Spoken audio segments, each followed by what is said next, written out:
very much. Any apologies for absence?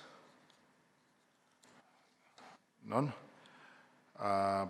Members, welcome again to another meeting of the PAAC. Today we will have the Ministry of Education and Youth and the Heart Trust NSTA. We have a hectic schedule going down into December.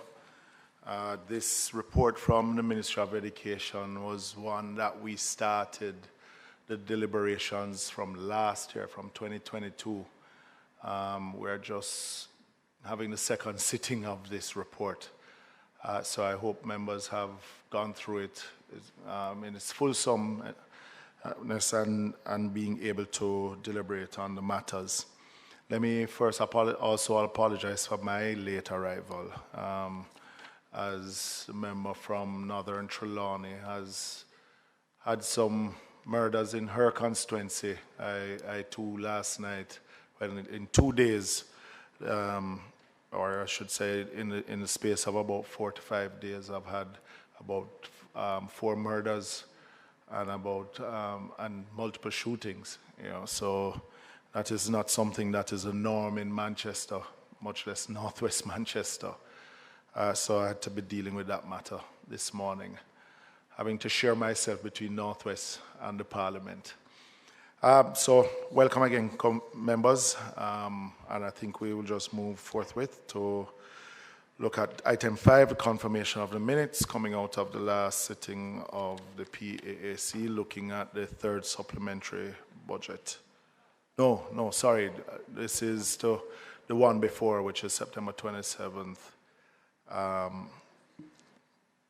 So I would take it as being read. All right, so I move. I can move to confirm, Chair. All right, move for the confirmation, seconded by Member Davis. Thank you. Can you bring in the teams for me, please?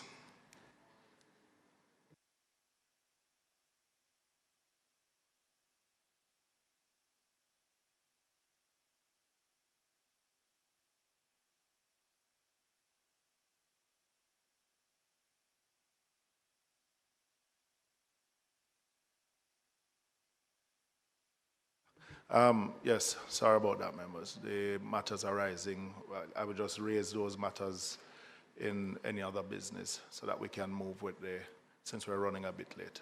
Thank you for the understanding.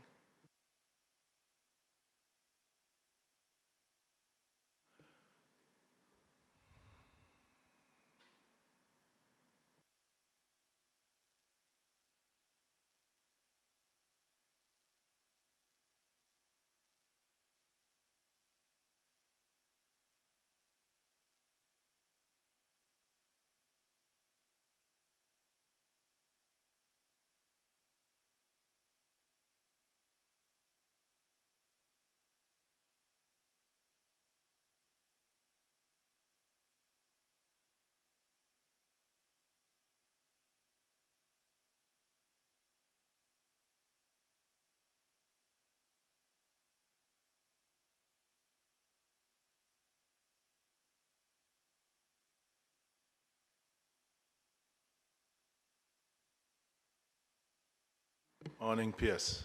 Welcome. We're going to have the Ministry of Education here. Where's the team from Ministry of Education? Here? The PS is here? All right. And OPM can, on that side, yes. You're welcome.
Okay. Well, let me start out by welcoming two newly minted permanent secretaries, one a little bit older than the other. So, and this is your first sitting at the PAAC in your capacity as permanent secretaries. So on behalf of the committee, let me welcome both of you so that each member don't have to go through the welcome again, and congratulations. We're a bit pressed for time. Let me apologize for my own late arrival. I had well, 2 shootings in 2 days, and a young man and his mother was shot yesterday. Young man succumbed to, his mother went through surgery last night. Been seeing an uptick in murders in northwest Manchester and Manchester.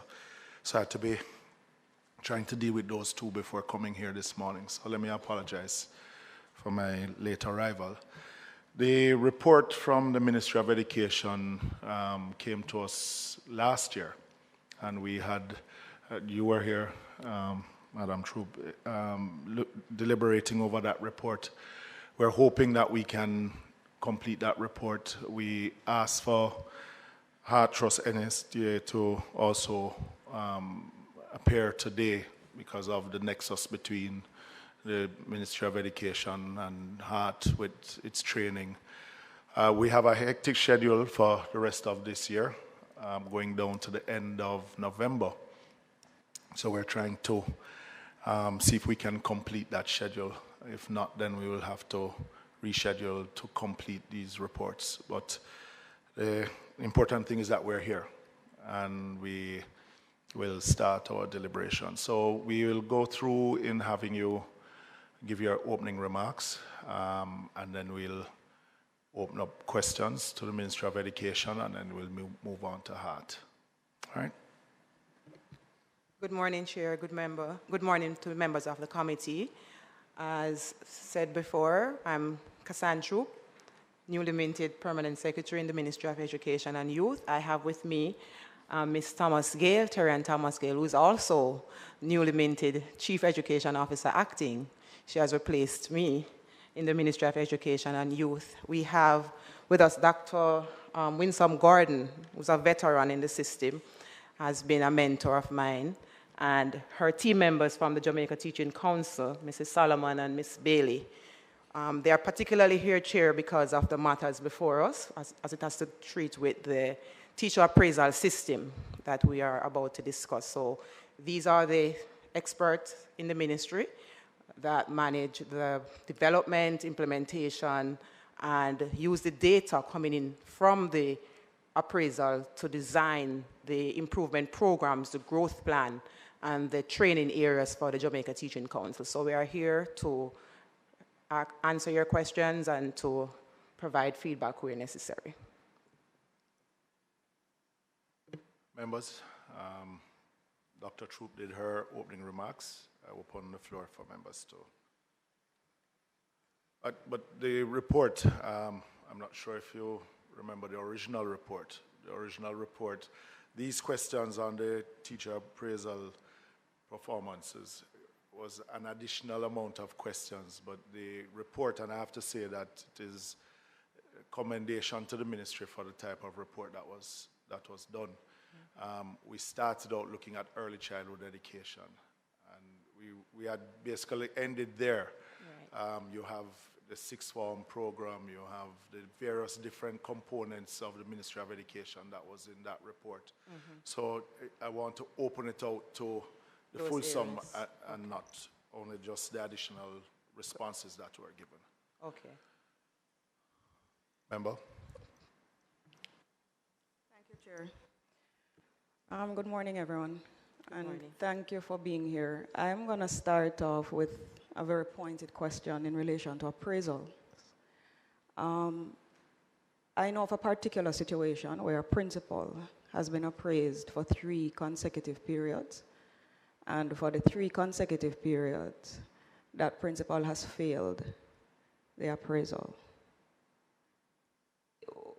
what, if any, thing happens in a situation like that? And how is a matter like that treated? What measures or what does the ministry do to either correct the issue or issues? And two, what happens to that principal in that particular school?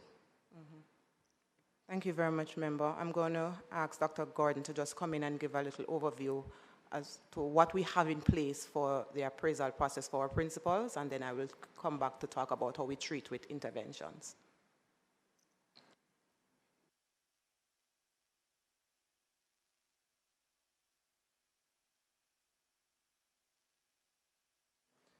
Good morning, Chair. Good morning, everyone. The principal's appraisal is used to guide the principal himself and also to inform the Board of Governors how he or she is performing. Now, there's a power to the Board of Governors. Once there's poor performance of the principal, then there's a process. The principal goes before the Board of Governors, the chairman of the board, the school board, call them Board of Governors, the school board. The school board must take responsibility for the initial discussion on the performance of the principal. Now, once the legislation of the Jamaica Teaching Council is approved, then that is a different matter. But at the moment, we are not legally empowered to do anything before the school board brings the principal to book. There is a process.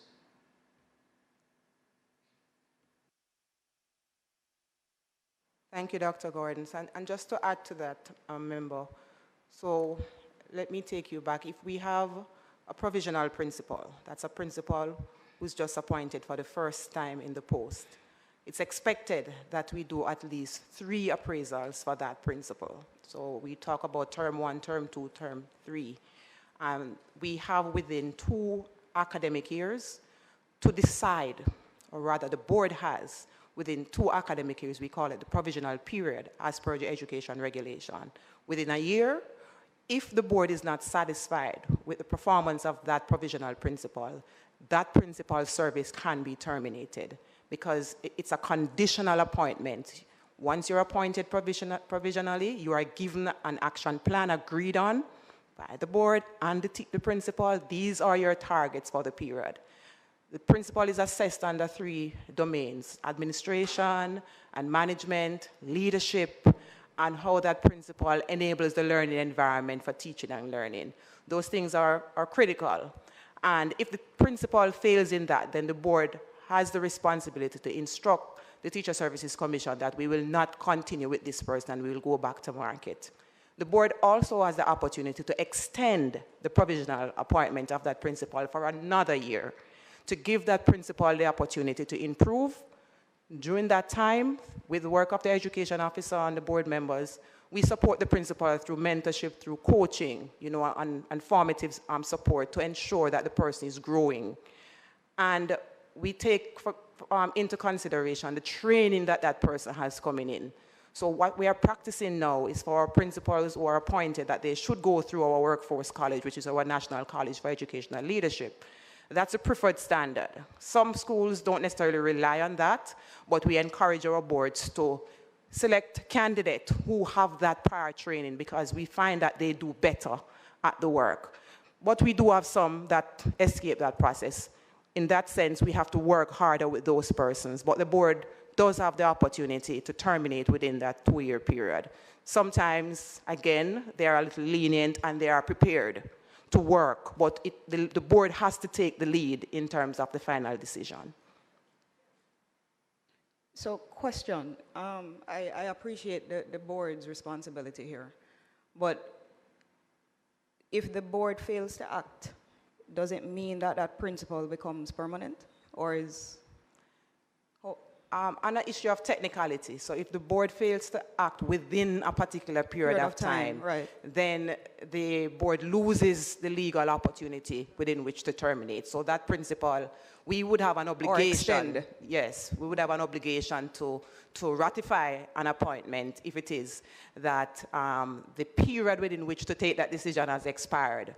Notwithstanding what we have been practicing, especially for our provisional principle, even if we lose the opportunity to make the decision within the time, that principle has to perform.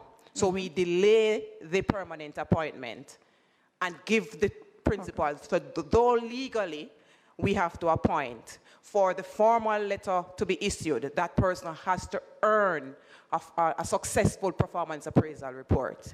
But then that appraisal report that comes after, if the ministry extends that ratification process, it is really going contrary to law.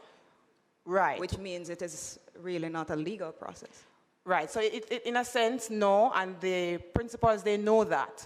But for us to ratify at the Teacher Services Commission, they have to earn a satisfactory appraisal. Okay. So the board will submit, but the commission will write back to say, though we understand the legal obligation, this person must earn at least the minimum standard within each of the domains to be satisfied as a permanently appointed principal in the sector. So the person still has to do some work, which we have found, remember, that they try to do. So sometimes it's a little contentious, sometimes it goes into the legal domain, but we have found that they tend to perform, because the truth is they need to perform.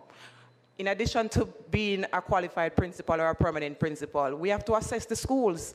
So the National Education Inspectorate is coming, and it is that principal's name that is produced on that report, and that report is a public document. So if that individual has any inclination or wants to grow in the sector, wants to migrate or anywhere, that performance report is going to be critical, and the National Education Inspectorate report is also critical. So the person takes on that responsibility to improve in professional practice. One more follow-up question. So that principle, the board refuses to act or fails to act for whatever reason, and that principle is now ratified, and continues to fail at the appraisals. The appraisal period at that point is now, what, every 2 years? Right. After that provisional period? Right. But actions can be taken during that time. During that time? Yes. Okay, so Section you're not limited to that what it says? Provisional period, no. Okay. After that, if the person fails in his or her duties, the Code of Regulation talks about unprofessional practice, neglect of duty, that the board can bring a charge under Section 55 of the regulations and remove that principle from. And if the board continues to fail to deliver on its responsibilities, well, that matter can the ministry at any point intervene? Yes, that matter is reported through the NCE, the National Council on Education, for the minister to intervene into the board, which we have done, member, over time. We have called in the boards, we have met with them, we have talked about their performance. And I've experienced in my seat where boards have submitted their resignation because of dereliction of duty, and give the minister a free hand to select a new board. All right, thank you for the explanation.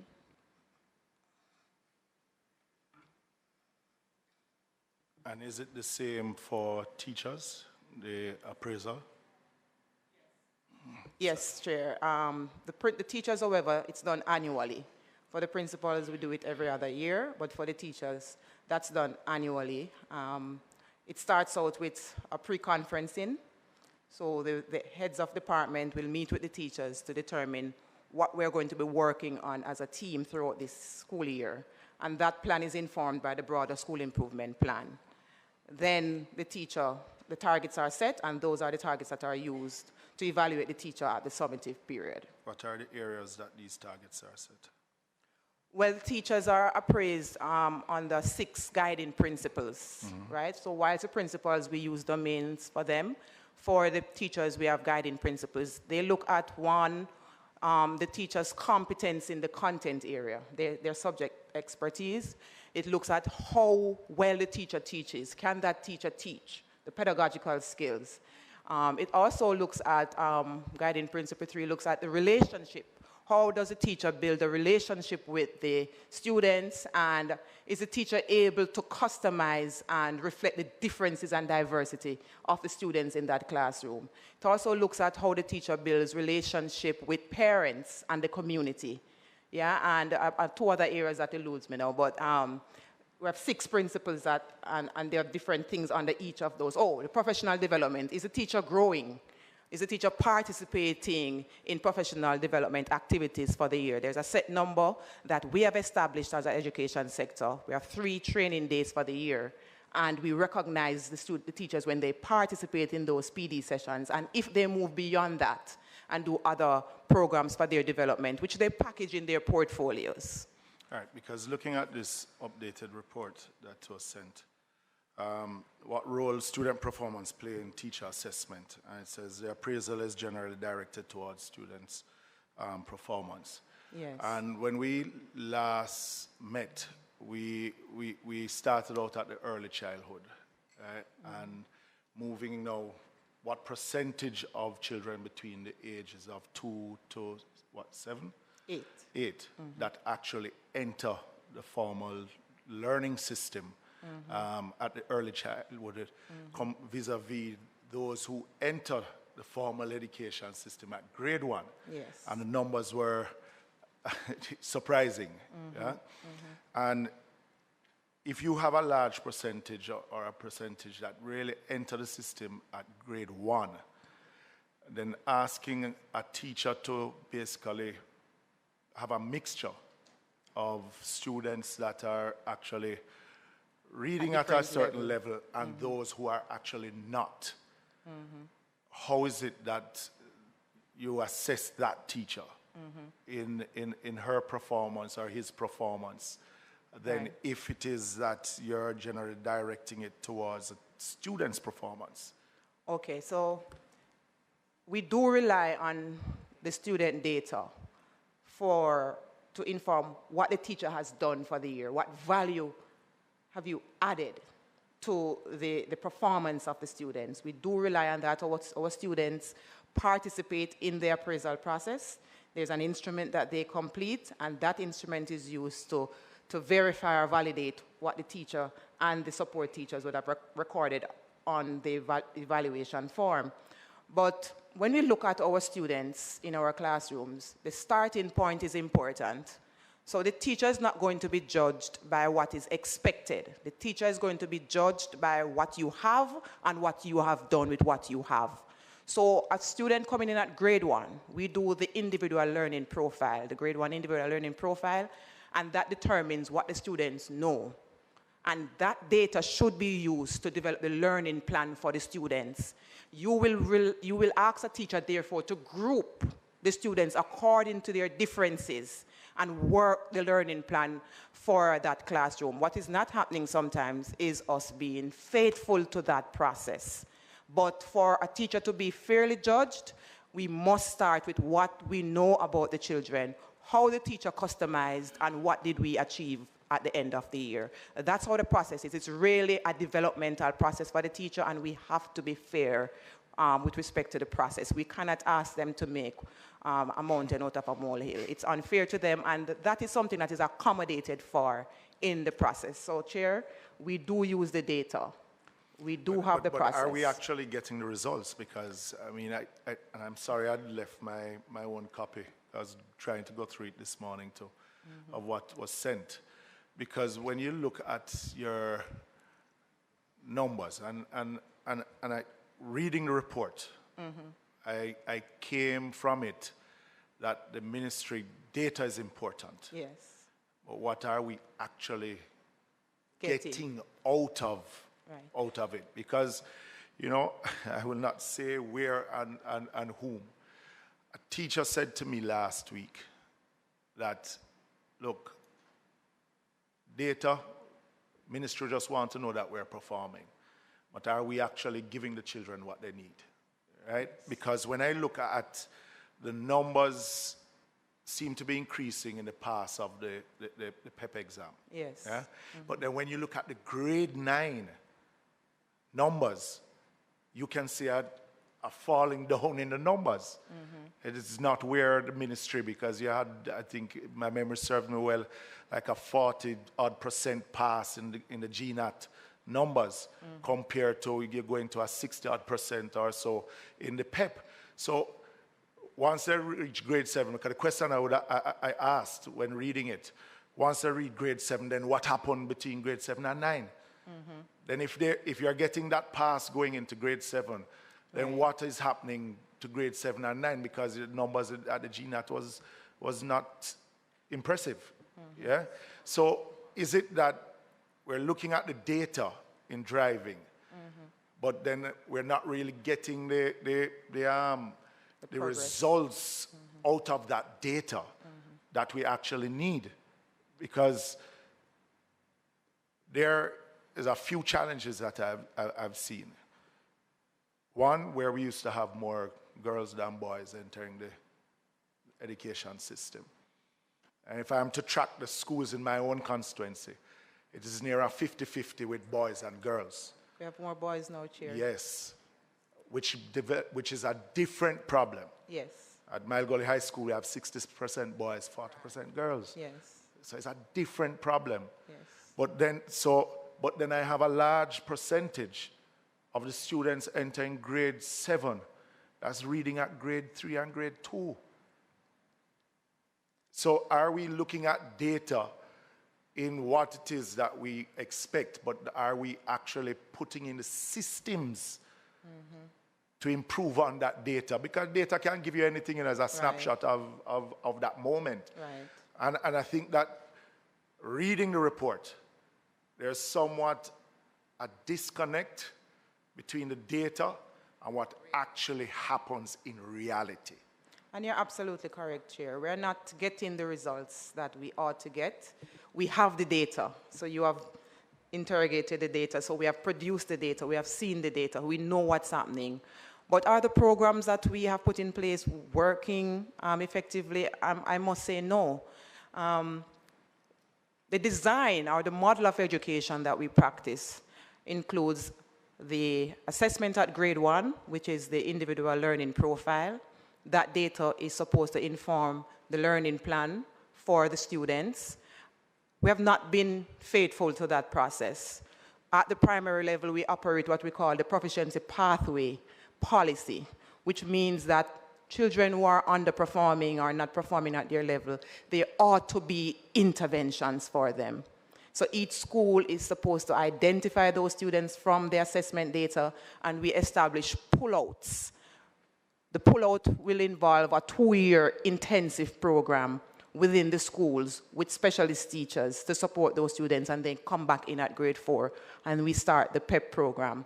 Throughout that period, we're supposed to be benefiting from the coaches. So we have numeracy coaches and literacy coaches in our system to do some hand-holding with our teachers who need the support.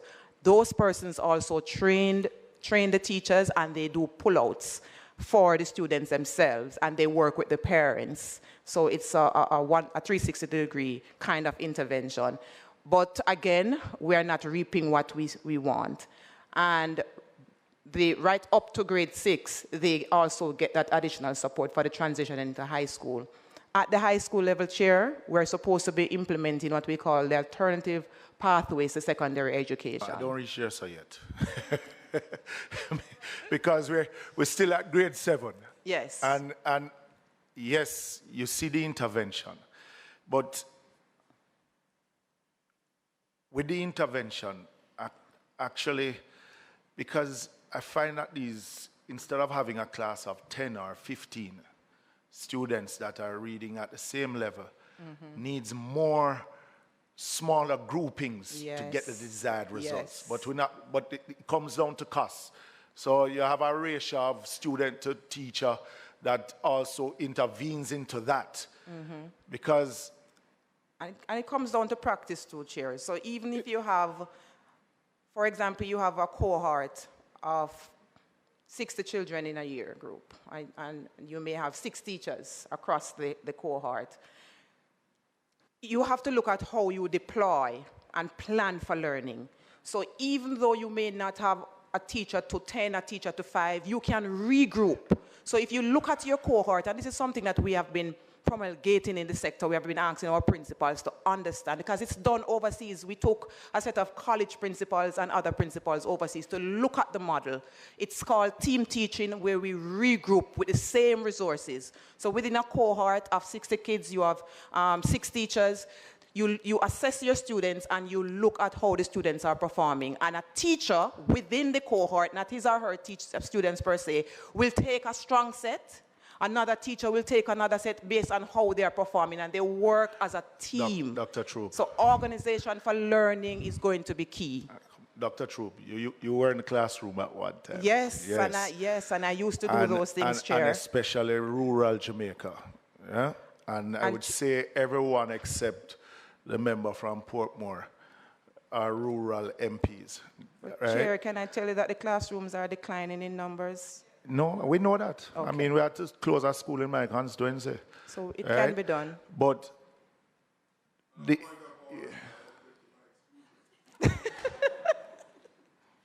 that's not for the records. But I always say, one size don't fit all. Yeah? And I want you to take that into consideration. Yes. One size don't fit all. So despite giving them a nice tour to look at the model itself, I'm going to beg of you, right, that principals and teachers, as one teacher said to me, she was not trained to deal with this level. The students coming in at grade 7, reading at grade 2 and grade 3, and trying to manage a class of 30, 40 students at the same time. Right? I know you have to break them out. But I tell you, breaking them out comes with a different challenge. Because them look at and say, boy, you diss them when you realize you're showing them up that them can't read or anything like that. But it comes with a different psychological challenge. Yeah, but sure, that happens when you stream. The approach is not the streaming, so they are not always together. You regroup for the intervention, for the subject, but they're not always together. And that approach will accommodate for the psychological effect. I'm going to say it again. One size doesn't fit all. I agree, Chair, which means we have to make all the strategies available, which is why we ask our principals to come to the resensitization sessions. We look at research, look at new models, because you're correct. We have to put all the opportunities on the table for us to pull what works best in our context. But we have said to our high schools, do not stream because of the psychological effect of that. Regroup for intervention and have the students sit with their peers as per normal and a normal circumstance. We have seen many of our schools comply, but we do know that there are others who have streamed. Okay, member.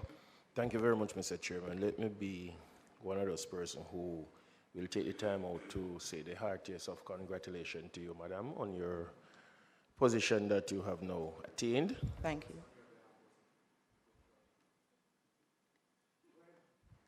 Thank you very much, Mr. Chairman.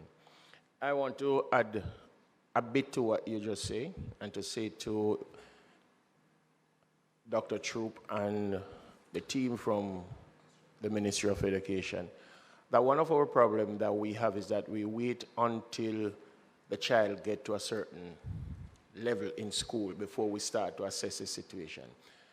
I'm one of those members of parliament who speaks and works diligently where early childhood is concerned. And part of my thinking is that, and I use the analogy, not all cars, not all racing cars can run at the same 10 seconds. But a 13-second car can be modified to run a 10-second. And therefore, we have to find it early in the primary stage, where when we realize that a child is at a 13-second position and get them to a 10-second position to go into high school. Because when they get to high school and a teacher has 50 students coming in from various primary schools, and we're looking at grade 7, 45 is of a 90, 100, 80 to 100 grade coming in. So you understand the learning that they have attained. But you have 5, which is 70 and down. You're asking that teacher now, what is it that you're asking that teacher to do? Do you stop to teach the 5, or do you continue with the 45? And that is a decision that we must grapple with, and we must assess, and we must find a solution to it. Because if you try to bring the 5 up, then the 45 is going to fall behind. And if you make the decision to go with the 45, the 5 become the menace to the school population. And so often, if you check, those students that gives what we say give trouble in school are those that are not up to scratch. So even in the school system, those transfer that we do, because as parents, sometimes we don't spend the time with the child to make sure that they get what they're to get to go into high school, and I'm speaking education-wise. And so that child becomes the menace to the school population. So that is something that you need to address. You're new in that position. You have the authority to. And so I would ask of you, I beg of you, to treat with that situation from the early childhood primary school stage. 1. My question that I have written down here, Mr. Chairman, and there are more than one for the goodly madam. Principals are employed by the board. Who employs a teacher? The board? Yes. Now I want to say it loud. The board. The board. The board has the remit for employment. Because you have some principal within the school system who thinks that it is their job to employ teachers solely. And I'm speaking from having information sent to me from more than one of my boards within my constituency. Okay. And so I want to make that clear. It is a board who has a responsibility to employ a teacher. 2, why is it that we ask high schools to get students to do the City and Guild examination, when in truth and in fact, when they would attain that level, City and Guild, they are unemployable when they get out. Nobody wants to take them in with the City and Guild. Yes, I have that situation.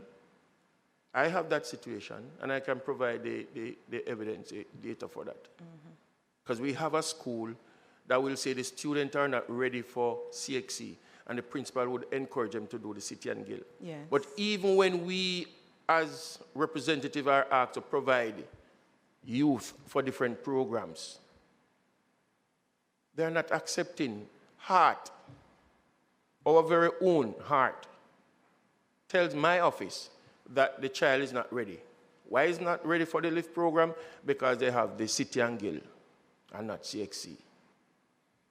Okay. So I'm saying it now on record. The same thing happens when you go for any other entities within government, and not only, and a lot more in private sector. So that too need to be addressed. Okay. Is it a practice for the Ministry of Education to allow, and I know you have primary teaching versus secondary teaching, but what I've found in, and maybe not practicing many, but I've seen it happen, that a teacher with a primary diploma or postgrad gets employed in the secondary system. Is it something that is practiced? Is it something that is encouraged? And if so, we want to hear it from you so that we can deal with that situation. Redeployment of staff, ancillary staff. There are times when you may not want them in this department anymore. You have closed that department and you want to redeploy. And they will put up a fight that they were there as, for example, a cook, and you want them to go work in the library, or you want them to become a groundsman. Whatever the situation is, it's the same salary they get in. Who has the responsibility to monitor that situation, to say to that member that you are now being redeployed and you must or make way for somebody else.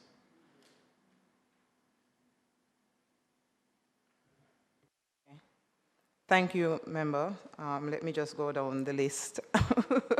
So for the assessment, I'm proud to update the nation that we do the assessment very early at the early childhood level. We have the Jamaica Student School Readiness Assessment that we affectionately call the age 4 assessment. So from as early as age 4, we start to assess our students so we know exactly what is happening from the very early stage of their development. It's not something that we practiced several years ago. It's part of the transformation of the system. We assessed, I think from the last data we submitted, we showed that we assessed over 27,000 infants since this year. We had a little pause in the pandemic, but we are back on track.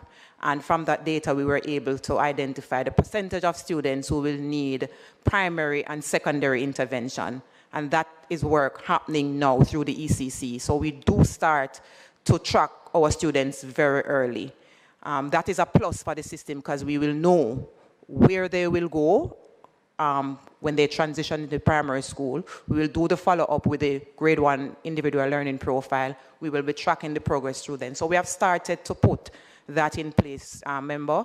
So we should be able to do better with the data. We have not mapped the data in the last sitting, but this year we are hoping to map it to the grade 1 data when they come into the primary school. So we had a little disconnect there as it relates to connecting the data and tracking the students because of how the students come into the primary sector. You know, they register at the schools and so forth. So we never connected the H4 with the grade 1 data. So we were not following the student's profile as it was intended. But we are remediating that situation now. So we should be able to tell you more in terms of those who require secondary and primary intervention, what has happened to them over the H5 grade period, and then how they progress into grade 1. We should be tracking that and coming back to the nation to say what has happened with the intervention throughout the H5 period. But just on addition to the member, I think the issue which I raised before, just looking back at your own data, in 2021-22, you had 236,000, this is the population between ages 0 to 6. 236,000 there, more or less. But actual enrollment is 83,356. Yeah? So, and this is data that came from the ministry itself. So the problem is in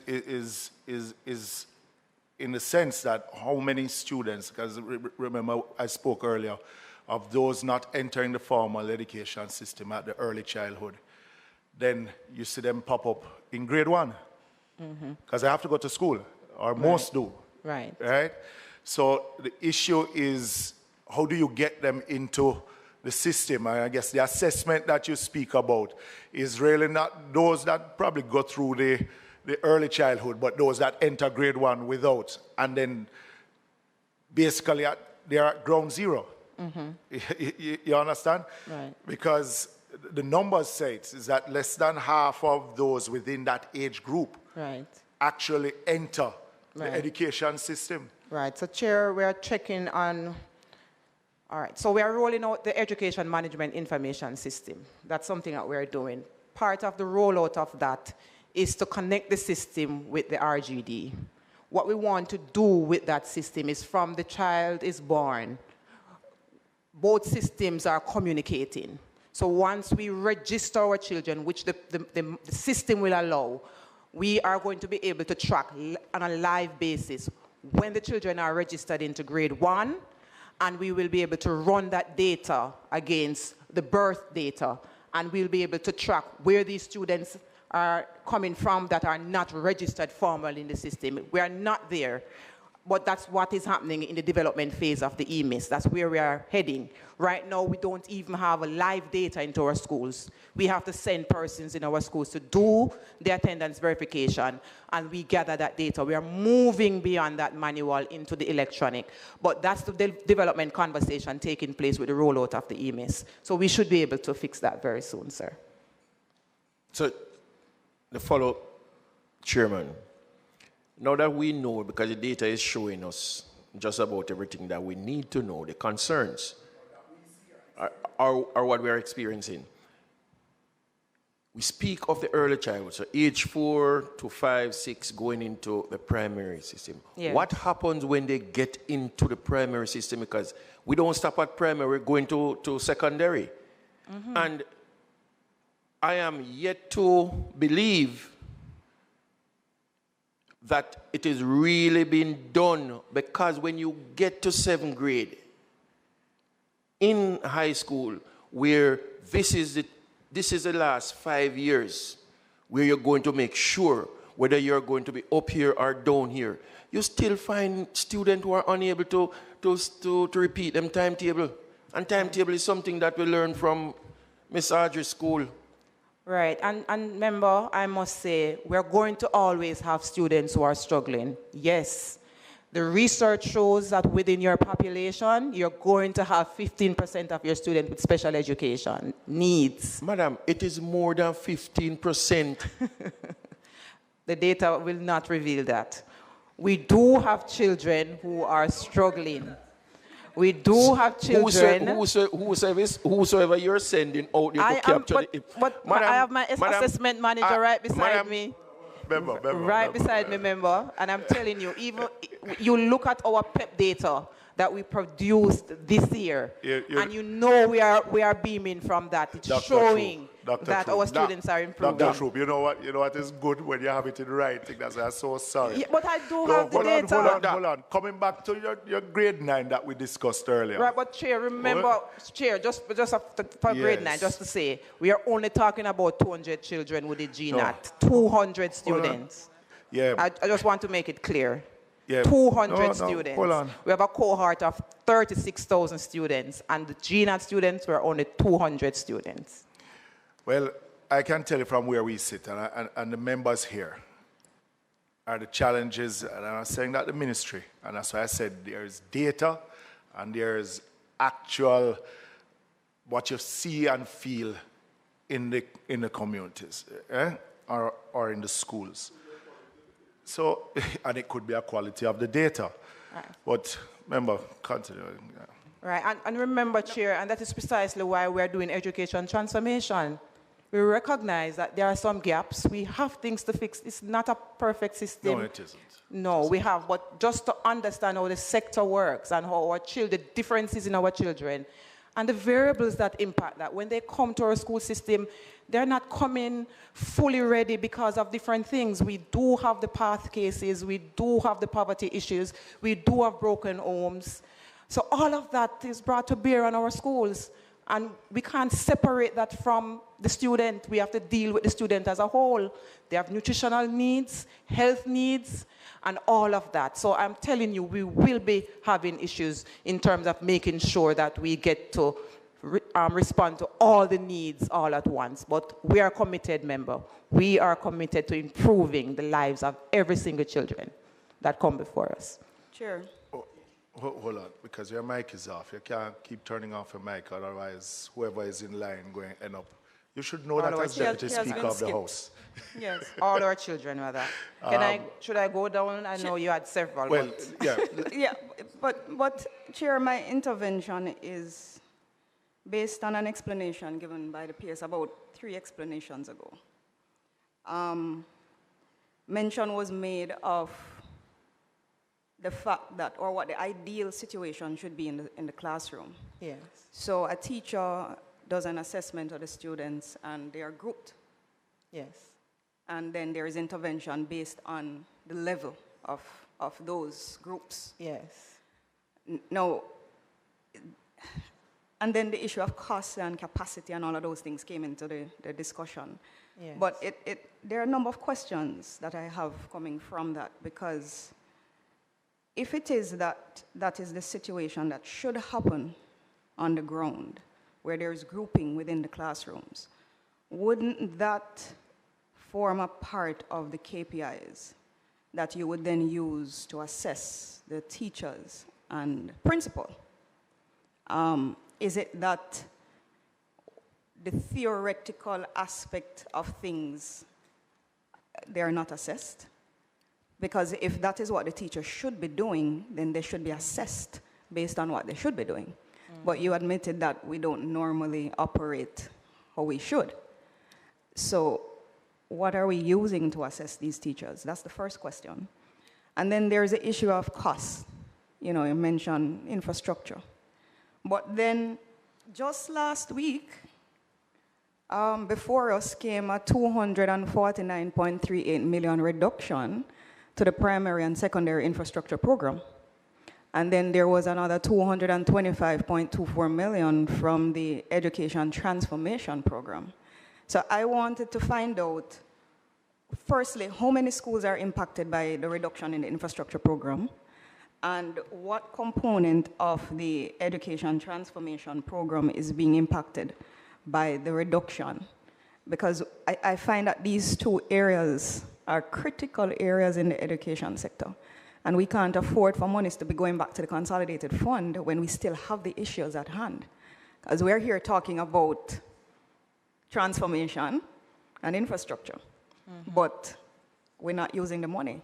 So I want to know why we haven't used those monies. The real reason. It says procurement, and you know where we are with procurement, Yes. but I would love to know what the real reason is why the monies couldn't be spent. Right. So with respect to the appraisal of the teachers, we do use the instrument. There is a section on the instrument that speaks to how the teacher customized for learning. You know, do you know who is in front of you? Your assessment data, the assessors will look at your assessment report, the plans that you have for your students, and what you did with those plans. So it's actually tied to the KPIs. And again, sometimes those targets are not met because of other variables. Say, for example, the absenteeism. So sometimes when you look at a teacher's data set, we see students frequently absent. You see students who are sick. So there are variables. Sometimes the education is disrupted. There's crime and violence in the area. And I'm speaking, when I think of even at Denhamtown High School as I'm speaking, which is one of our schools that is just badly affected by crime and violence. The children don't turn up. Sometimes when they turn up, they are so terrified. You have to put away the script, you have to put away the plan, and you have to just deviate to a psychosocial intervention. Sometimes we have to instruct the principal to not have regular class for that week, but this week is a psychosocial intervention week. Those things are going to impact. And so you may not have the quantitative score, but the qualitative data will help to justify if this assessment is fair for the teacher or not. Because those are the things, honestly, some of our teachers really have to treat with. So we don't want to excuse their behavior or the performance data away, but we have to accommodate for the circumstances on the ground. Well, for the most part, if all is well, we see growth, for the most part, to be honest. Once you have proper leadership in our schools and the program of improvement for that school is ratified by the education officer and the board, we see good work. We see good work. And that's why of our 1,010 schools now, all our schools have been inspected by the National Education Inspectorate. We only have 248 schools that are underperforming. So we have seen improvement in leadership, we have seen improvement in performance, but we have a set of schools, 53 high schools and 193 primary schools that we are hand-holding. Those are our project schools because they came out at below satisfactory or needing immediate improvement. So overall, member, we are seeing improvement. The teachers do perform and they do make the sacrifice, I must say, with all that we are going through. When we had the pandemic and we asked for them to turn up for training, the JTCs here, all teachers turned up. Every single, at every level, they wanted to know what to do. We do have exemplary teachers. You do have others that you have to push, but we do. So we really have to give credit to our teachers. Oh, the infrastructure. That's a tough one for me, and I've been asked. It's managed by our National Education Trust for the larger infrastructure program in our schools. But the procurement issues, member, that was discussed some time ago in this house. It's really a major issue in terms of rolling out the initiatives. But I do believe, as a ministry, it's our agency, we do have to take some responsibility. Since I've been interacting with the process, I believe that there are some things that we can do differently. One, we need to get the pre-investment work out before we get the school onto the program. Because what I've seen is that the entire year is spent getting the design phase, getting the scoping, getting the assessment by the engineers and so forth done. And by the time you complete that, the financial year has ended and you have not yet implement the entire infrastructure project. So I think NET is looking back at how they organize the infrastructure program. So we do the pre-investment work a year in advance, and then we put the program on the following year for full rollout. So that's something that I've seen that we could do better with respect to the process.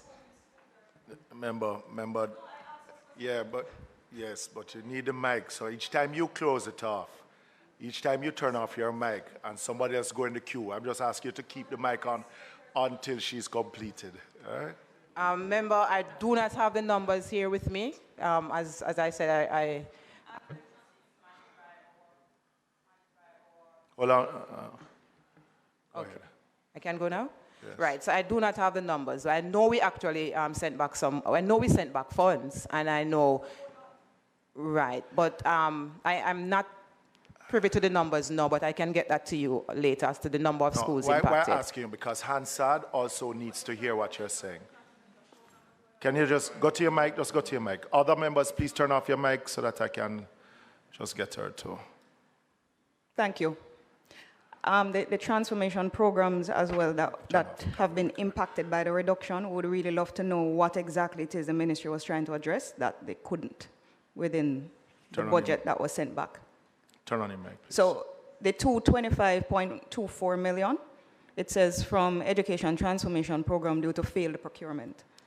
I just want to know what exactly those programs entail. Well, from my recollection, member, that would have to do with the expansion program. So we do have the de-shifting program, we do have fencing programs, the expansion of labs and so forth. So it would be some of those schools that came onto the previous, so though it says transformation, those are previous programs, not this one that we're rolling out post the Patterson's report, because we had transformation before. Okay. Right? Right. So it's all infrastructure then? So it's infrastructure, and for example, that makes it even worse? Right. So we have been lagging behind with respect to those programs. So what you're referencing there has to do with those previous programs that were set. And again, because of how we outlined the program, not accommodating for the pre-investment work that needs to be done, that does take time, the geo mapping and all of that. It takes time to get those consultancies. And if you put them in within the year of building, then I've seen that it has failed us. But PS, I mean, the procurement program has been around now for quite some time, which means that the officers or whomever undertakes these procurement processes would already know what is required at the get-go, on the get-go to, before you get to tendering and all of that. So why is it that the program was incorporated then for execution in this financial year if we did not pass the first phase to determine design and all of that? Why is it that we keep doing this? Question. It's the same thing that we're deliberating now, because just last week when we sat with our minister, she asked the same question. Why are we designing the program like this, knowing full well that we can't accomplish it within the period? So, which is precisely why I'm saying that we have to go back to the drawing board and we have to design and roll out the program and communicate that information differently, which is what we're treating with under transformation. Based on this discussion, it's as though we're creating our own issues. Yes. And It's avoidable. Yes, it was a part of our deliberation internally recently.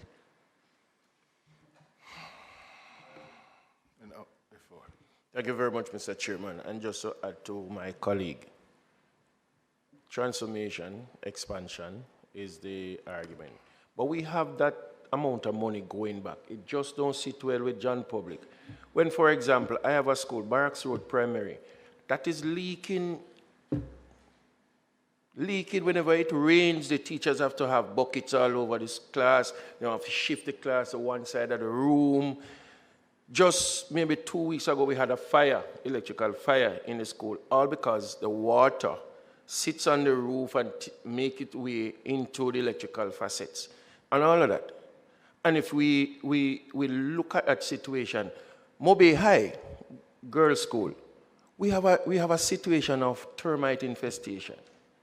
And you're telling me that we just send back $249 million in one instance and 20 something in the other instance, and the school is in a way. And we have building officers who are getting paid monthly that are assigned to each region. And we're sitting here discussing the argument of why we had to send back the money because of procurement.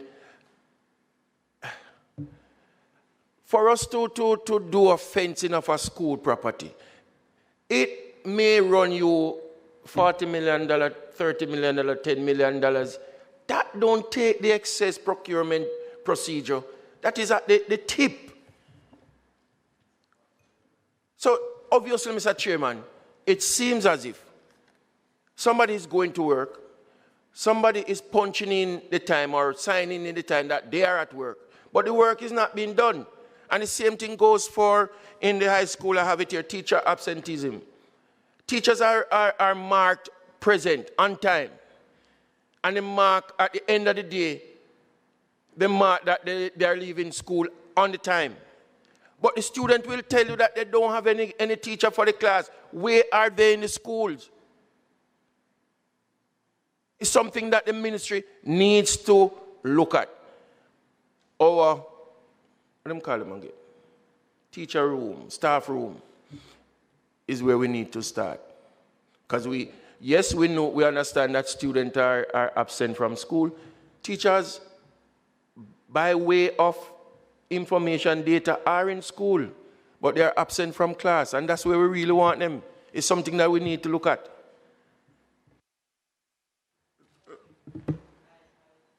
The comment, we do have to account for our teachers in every way. We are not aware that we have a high absenteeism issue of our teachers from the data that come to us, but we know that there are issues in some schools. And we work with our principals and our boards to support the growth plan of our teachers and to make sure that they can be held accountable, right? But I must say publicly that we do have committed teachers. It would be remiss of me not to say that. We have teachers who sacrifice. You know, I am a former principal. I can tell you, I can speak to it. I had a staff of 100 and something teachers, and they were at school. Teachers are turned up. When we even look at the registration data, so you are right, they are in schools. Some schools may have an internal issue. So that's a management issue. That's a leadership issue, right? Because that ought not to happen, that a teacher is present for work and not in school. So where those issues are, we will zero in, and not at class.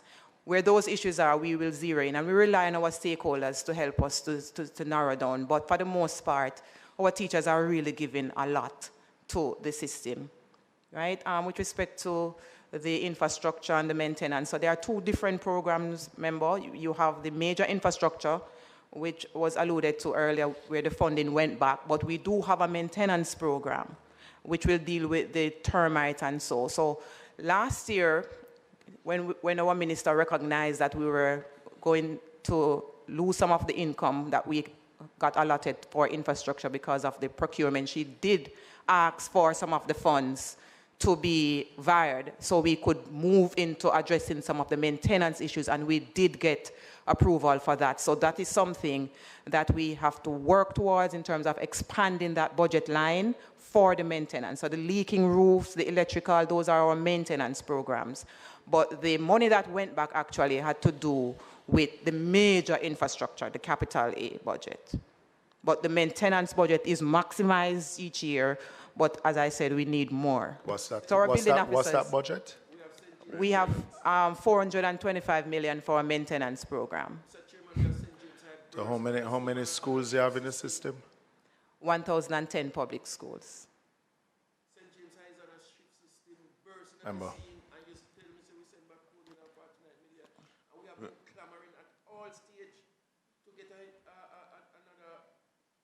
Let's not talk about the shift system. Otherwise, we'll go into a different realm. Come, member. Thank you, Chairman. Please let me proffer my own welcome to your new role. Certainly not new to the Ministry of Education. Can you get some protection from this member here? You are protected. Chairman? So I wish you all the best in your new role.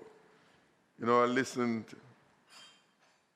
attentively to the discussion, particularly from my colleague from North Trelawney. And I must say it's, one, welcome. Welcome to these challenges. It's a bit distressing. Everybody agree that education it touch all of us, even those of us who don't have children. It touch all of us. It permeates the society and the society's well-being and the society's future. It's all in our education system. A couple of points quickly I just want to touch on, Chairman. P.S., where I differ from you, when the question was asked about the education trust and the procurement thing, you are responsible for all areas of that ministry, and they must report to you. And anyone who believes that they don't, you have to put your foot down. As chief accounting officer, all other associated entities must report to you, because you are responsible to the minister and to the parliament and to the country. So everybody must fall in line. So whatever issues there, you have to draw them up. You have to draw them up. And if they resist it, tell them you're coming back to parliament to get support for it. And we will support you. All of us here, regardless of whichever side of the political divide we sit on, we have one thing in common. We sit here on behalf of the children, the families out there in the various communities that we represent. What I find related to that, the whole procurement issue, I've oftentimes said in this house, this yellow book that you see at the beginning of the financial year, I have come to lose faith in it as being an indicative or instructive document. It almost means nothing. Interestingly, a former minister, someone on this side, said some years ago, and I reminded him about it, when confronted with the content of the book at a standing finance committee. He said, don't pay that any mind, it don't mean anything. The minister said it. Why lose confidence in it? Because that is what we in the parliament and Jamaica supposed to be able to tell the country what to expect in the coming financial year with a high degree of certainty. People must be able to trust their government, whichever side. So when estimates are tabled of what you're going to do, what is tabled there in that yellow book is the estimates of expenditure. Doesn't deal with revenue. What the government plan to do for you in that particular 12-month period. We are disappointed at MPs when some things are not included in it, because there's no plan for it. But if it's in there, you must deliver on it. A project can't find its way in there unless it's ready to go. So the only thing people laugh at us is this grand announcement in Parliament about what is going to be spent for a year. What come out the $200 million? It's not spent. It's not their fault, the people's fault, because their government failed to do what they said they could do, they are going to do. Their government failed to plan properly. So that if the project is not ready, it can't find its way in the book. So the schools my colleague from Montego Bay talk about don't get repaired when money is available. I'm actually making a plea. Madams, this can't happen. This can't continue to happen. Nothing in that yellow book on the capital side must fall off because procurement process is not completed, this is not completed, and that is not completed. So I really, really want to put my bit about that. Much been taught this morning, just lastly for now, the performance. I hear you, Pierce, you said all these other factors, nutrition, family, circumstances, and so that contribute to poor performance. With all due respect, Madam Pierce, the country, the people, expect us to have a sense, not more than a sense, seize on what are the contributing problems to poor performance and to make the necessary intervention so that we don't become proficient in explaining the problem, but resolving the problem. To merely explain what caused it doesn't help the solution. So when they talk about data and research and all of that, the only usefulness of data and research is to guide us to what we need to do. When I'm running for my seat and I do canvas, I don't look for feel-good canvas. I look to find out where I need to go, what I need to do to make sure I win. It's not to make me feel good, so how the data say this and it look good. It must give me the result. That's why I'm still here. You sure? That's why I'm still here. All of us, we do data research. It is to advise us. Companies do it every day. They do market research. It's not just to find out how good they are, but what can contribute to them not being successful so that they can make the intervention. I want to hear from the ministry. Make this point. We don't have a problem. We have said it here oftentimes for your ministry and others. We don't have a problem with bad news. If you come to us and say, look here, MPs, this is what the situation is out there, right? We need to do this, we need to do that. We need these resources, we need this legislative adjustment, we need these policy changes, we need all of those things.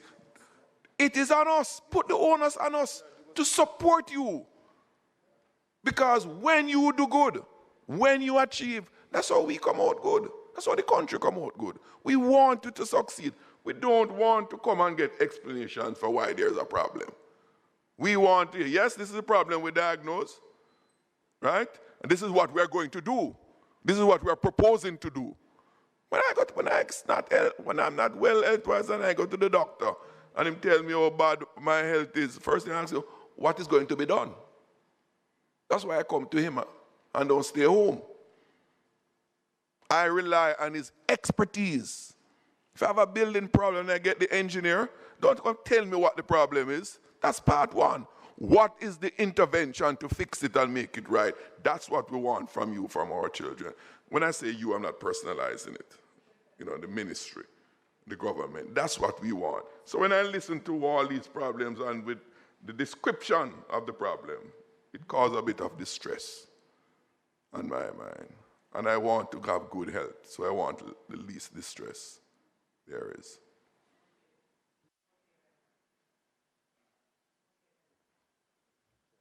Okay, member, thank you so much. And I do feel with you with respect to the infrastructure issues.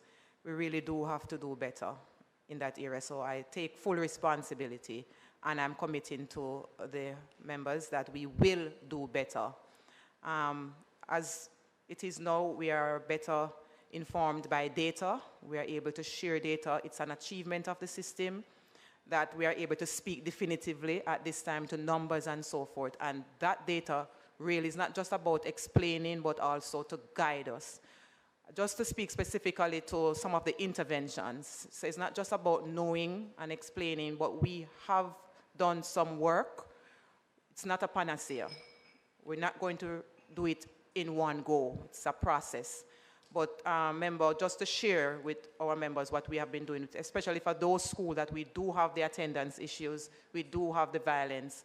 You know that we have declared ZOZOs in our communities, and schools are impacted by that. And those are some of the schools that we do have the attendance issues and the underperformance. So we are working collaboratively with the Ministry of National Security, and we are working with the Ministry of Justice, supported by EU, to have deliberate interventions in these schools as part of our transformation efforts for these schools. So right now, we look at the leadership of these schools. They are intentionally being supported through the EU program. We are looking at the boards of these schools, the governance structure. They are intentionally being supported. All the schools in the ZOZOs. We have selected the leadership, the student leadership of these schools. They are also being deliberately supported. Just recently, Nestle came on and they have been supporting us with the interventions for the student leadership, because we understand the value of student agency in the transformation process. Teacher development programs are being implemented in these programs. We also got support to run a literacy program. So there are softwares that were procured for these institutions at a cost of $2 million each, right across, for us to support the reading initiatives in those schools.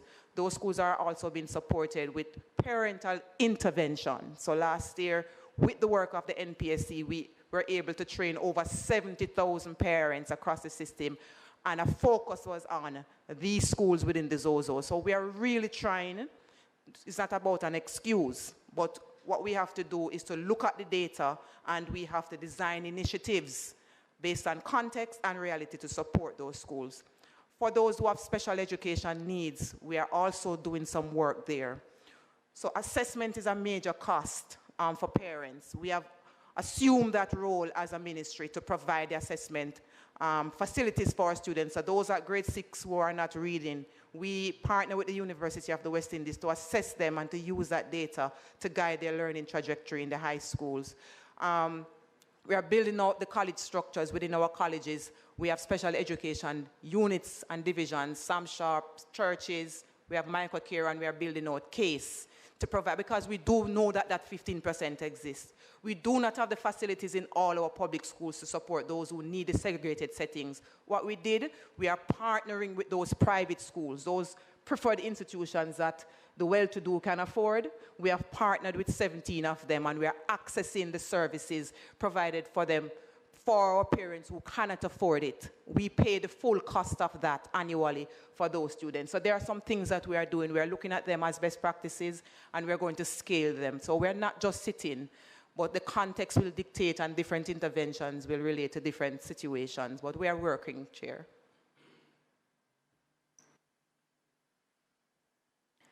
Thanks, Chair.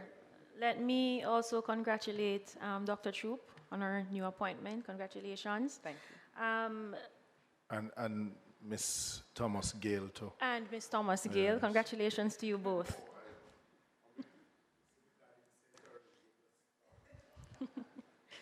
All right, so pretty much my questions were similar to part of what you just mentioned about the psychosocial development of our students and pretty much how they're handling the conflict. And one of my questions to you today is about the impact so far of the program, the partnership with the Ministry of Justice to provide restorative justice. I was privileged to attend the one at Marcus Garvey High, and I'd like to know if you have any feedback on that program. Is it bearing fruit? Are you seeing any impacts of the program? Secondly, I noticed that you just have it in selected schools. Yes, I understand that based on outside factors, local factors, some schools may be, I would say, hotter than some in terms of more in need of this sort of intervention. However, you have students from all walks of life. and they may attend school. It may not be in an area that may be volatile, but they too need that attention. So I want to know, what program do you have? I don't know if it's through our guidance counselors that identify every single student that may need that intervention, because we know that one of the main causes of what we face with today in our society is, of course, I would say, a lack of parenting that we would say would help our students at home, so that when they get into school and in the world, they are more able to carry themselves in the way in which they ought to. And so this intervention, and back in the days they say it takes a community to raise a child. We don't have that anymore. And so we depend on our school system to assist very heavily with this. So I'm saying, what do we have? What kind of system? The guidance counselors are going through class by class by class, identifying every child that may need this intervention. I'm asking if you're looking into that as well.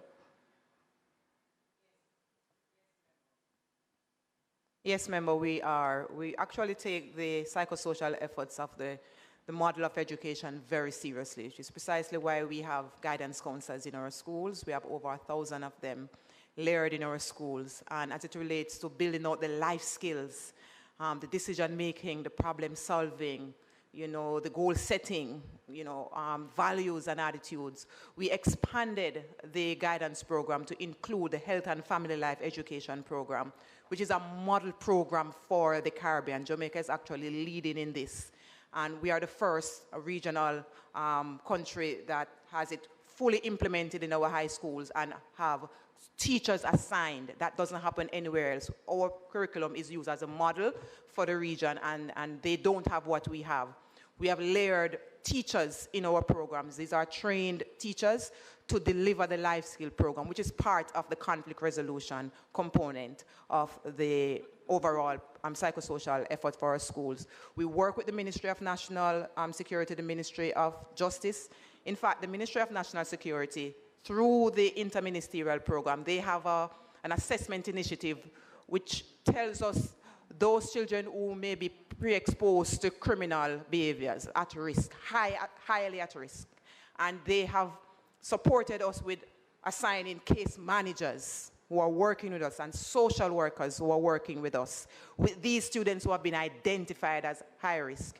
They went further to assign to us funding to provide clinical services for these students that they have assessed and identified as needing critical psychosocial intervention. So that is something that we are currently implementing now. The ministry itself also layered some additional funding assigned to each region for guidance counselors who may identify students that they may need referral services. It's beyond the capacity of a counselor, and that's part of the profession. You may not be able to take on everything. Part of the profession tells you that you have to refer. Now, we have created a listing of clinical service providers within the regions that we serve, and each region has a partnership with these providers to refer students for additional clinical care and teachers, and we pay for that as a ministry because we know the cost is a prohibitive issue for our families going through this kind of situation. So we do see that these services are helping. We don't have this in all schools in terms of the ministerial intervention. That's part of the ZOZO intervention for those schools that are at risk. But for the Ministry of Justice initiative, it is for all schools. So we are rolling it out in phases. So we are at the second phase. We just, I think, exposed 8,700 educators, students, and parents. And this phase, you will see us reaching 9,306 persons within 153 schools within this second phase that we are rolling out with the Ministry of Justice. Have we seen changes? Yes. The temperature is different. The ethos is different. We have students telling us that they are de-escalating, that they are reporting. And to hear our babies talk like that, it means that we are making a difference. We want to see it more widely scaled, and so we are going to shape that up. But the program does work. And the fact that we include parents in the program, that's a plus for us because we do need to engage parents, teachers, schools. I must say also that our teachers, they are centerfold in the model because you can't pour from an empty cup. And so we have the Return to Happiness program that we work with UNICEF to help our teachers address their own issues, their own self. And then once you are healed and you are able, then you are able to help others. So that's something that we continue to roll out, and that's led by the Jamaica Teaching Council. Thank you, Chair.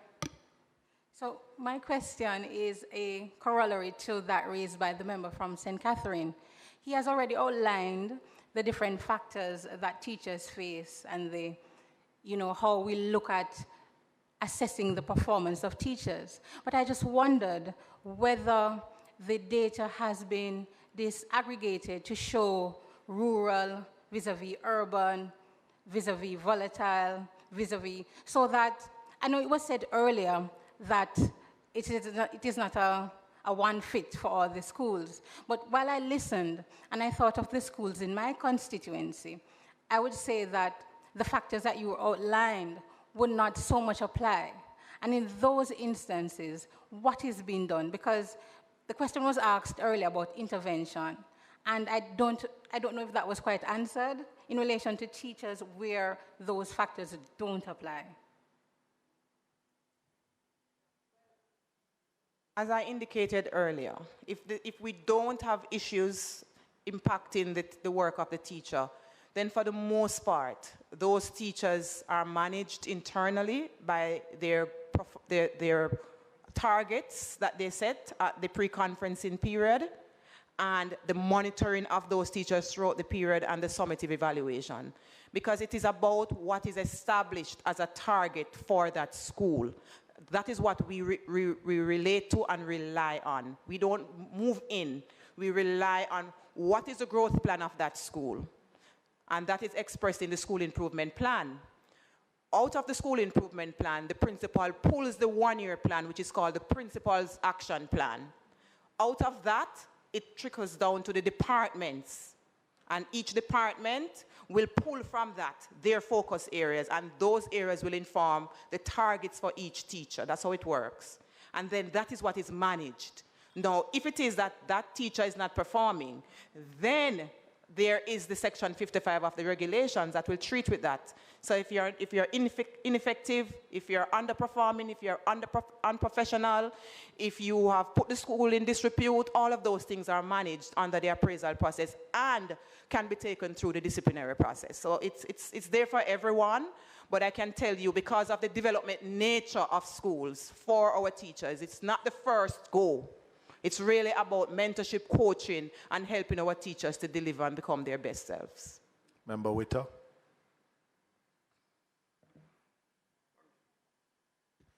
Thank you very much, Mr. Chairman. I just want to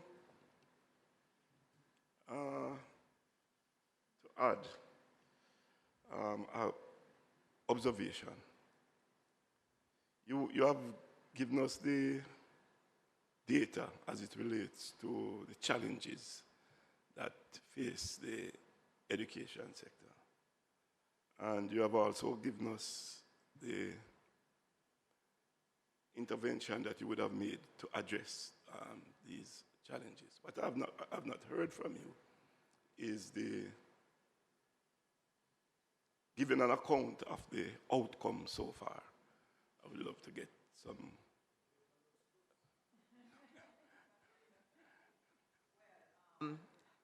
Perhaps I can speak to the latest data, our PEP results coming out of the pandemic. We're still celebrating what we have seen. The students were exposed to a very difficult period, our teachers. And I can say the performance data for this year, or the academic year that ended, it outperforms the previous year when we had a similar sitting in 2019, which is prior to the pandemic.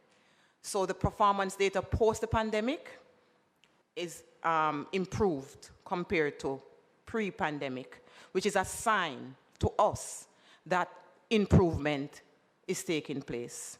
In addition to that, I referenced earlier that the National Education Inspectorate data, which is the quality assurance arm of the ministry, they are independent and they go in and they assess and they tell us what is happening. That data is also showing that we are seeing improvement in leadership, for example. We know that everything rises and falls on leadership. And that was a major challenge coming out of our NEI inspection reports. Since the introduction of the college and the programs from the college, we have seen improvement in leadership. And once there's improvement in leadership, you're going to have improvement in performance. And we have seen that connection happening. So I can tell you, we are not where we want to be. We still have students who are leaving our primary schools not reading at their age level. That's a challenge for us. So we are not where we want to be. When we look at the CSEC data, we are not impressed, even for this year's results. Though we can talk about the pandemic, but notwithstanding, when we go back to pre-pandemic, we have never been satisfied with the output from our high schools with respect to the performance of our students. And just with our bare minimum, we're talking about 5 subjects. We're not proud. We don't have 50% of our cohort passing with 5 or more CXCs with 1s to 3s. We don't have that. So we still have a lot to do. So whilst we are seeing pockets of growth, we still have much more to do, member. And I just want to, please don't turn off your mic if you're not finished, because you then have to go in the queue. All right. Oh, sorry. But just coming off of that last that you spoke of, because as searching for the data itself, and it comes back. And you know, Member Jackson said it earlier, and I said this for yourself to Pierce Mead. When we ask agencies to come here, I mean, sometimes we may ask difficult questions, but this committee itself not only deals with the budgeting, it deals with the administration, the performance, and how your programs work. And as legislators, if we don't know the challenges, then we can't lobby on your behalf when we come to the House. So it is not only about data looking good, but where are the challenges so that we can, when we do our report, not to embarrass any minister or embarrass any permanent secretary or agency or department, but how do we account for what is in that budget book and getting the maximum out of it? Yeah? So, and it comes back to the point I was trying to make earlier. And you mentioned the PEP results vis-a-vis to the CSEC, because the data basically shows that from 0 to 6-year-olds showing the proficiency of grade 1, you have a 60%. But then by the time you come down to the PEP, going into CSEC, you fall basically to 50 to 40%. So you see, so what is it that is happening in the system that you get such a high proficiency in the PEP, but then by the time you come to CSEC, you're not seeing the same level of proficiency in the system itself. So, you know, as I said, data tells you everything, but what is actually happening in the system for the really intervention. And that's why we ask hard here, because when you look at the spend that we spend as a country on remedial, and I always say if you get it right the first time, you don't have to, you can spend that resources on other things. But what we spend on remedial as a country is very high. And that shows that there's some gap. I won't call it a failure, but there's some gap within the system why we have to go that route of remedial. And that is a question that we need to really ask ourselves as a country, you know? And as governments, in why is it that we have to? Because we go from the cap, we go now to a grade 6, we now gone to free for heart. We lower the entrance from having 2 subjects to none. Yeah, so there is something wrong within the system itself. I said the data, and not only yourself, but other previous PSs and ministers clap when we see the results. But it's showing that the proficiency from PEP to CSEC is actually declining. And you said it yourself, you're not happy with Because at a bare minimum, and I said to some students recently, not to tell my age, but when I went to Jamaica College, surely not. If you did not pass the 5 subjects, you repeat 5th form. And if you did not pass, have a certain grade average in 4th form, you repeat 4th form. No, there's no even space because you have 40% of your schools that are overpopulated. So there's no space either, even if they wanted to repeat. But the system itself is that even if you don't reach to that, you're on your way out. Then you have the remedial programs that you have to do. So, you know, and I want us, because then you have the Patterson report, which is one of many reports that keep telling you the same thing each time you do the report. To hear your announcement now that you asked Patterson to go do additional reports on, on tertiary. But what the members, and as Member Witter said, you know, what is it? What we want to hear is how are we going to, not the results, because even the results, when you do it in comparison to the number of students that you have in the system, because when I hear you talk about even the parenting place, you have 200,000 students and only 88,000 parents participating in a system. So you're still not even 50% of the students' cohort. And I'm glad that the parent and student, because that in itself, the student and parent, you can do the intervention with the parent, but there's a disconnection with the student. Because the parent might think says one thing when the students say, and I found that when I did some interventions in my constituencies, doing both of them together. But it's how we're going to fix the system. Yeah? Remember. Well, you turn off your mic again. Go. I'm accustomed to the old system. That doesn't mean because you're an older man that you can't get used to the new system. I'm learning, Mr. Yes. Chair. Go ahead. I'm learning. But you have just addressed the point that I wanted to address. Okay. In terms of your observation a while ago. So okay.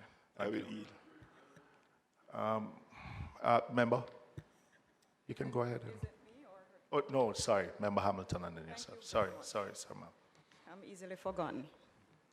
Chair, I realize that the ministry is a reservoir of data. And you have a lot of data in there sitting on that you need to act on. But what I rarely hear is data as it relates to satisfaction surveys among our teachers. Do we carry out those kinds of surveys? And if yes, what are some of the results of those surveys? Are our teachers happy? And I ask that question because I sit on a particular joint select committee now that's reviewing the teaching council. As it relates to, for example, professional development, is there a budget within the ministry for our educators? And what is that? What does that budget look like? And how many teachers are impacted per year, for example? Another question I have is in relation to the students with disabilities. You mentioned having 1,010 schools. How many students within those schools are students with disabilities, and how are their learning needs addressed? And I will not turn off my mic. Okay, I'm going to give Dr. Gordon a minute to just talk to you about our interaction with the teachers and how we use the data coming out of the feedback from our teachers, and then I'll come back. Dr. G.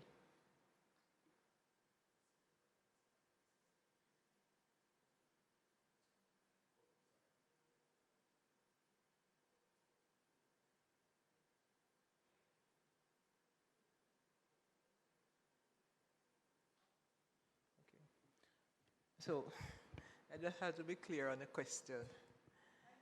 The professional development budget in the ministry has increased tremendously. The agency, the Jamaica Teaching Council, which is responsible for the professional development of teachers, has over $20 million, access to $20 million. But that is small compared with the partners that we have, and the partners provide us with ongoing support for professional development, bringing to the council cutting-edge approaches for the professional development of teachers.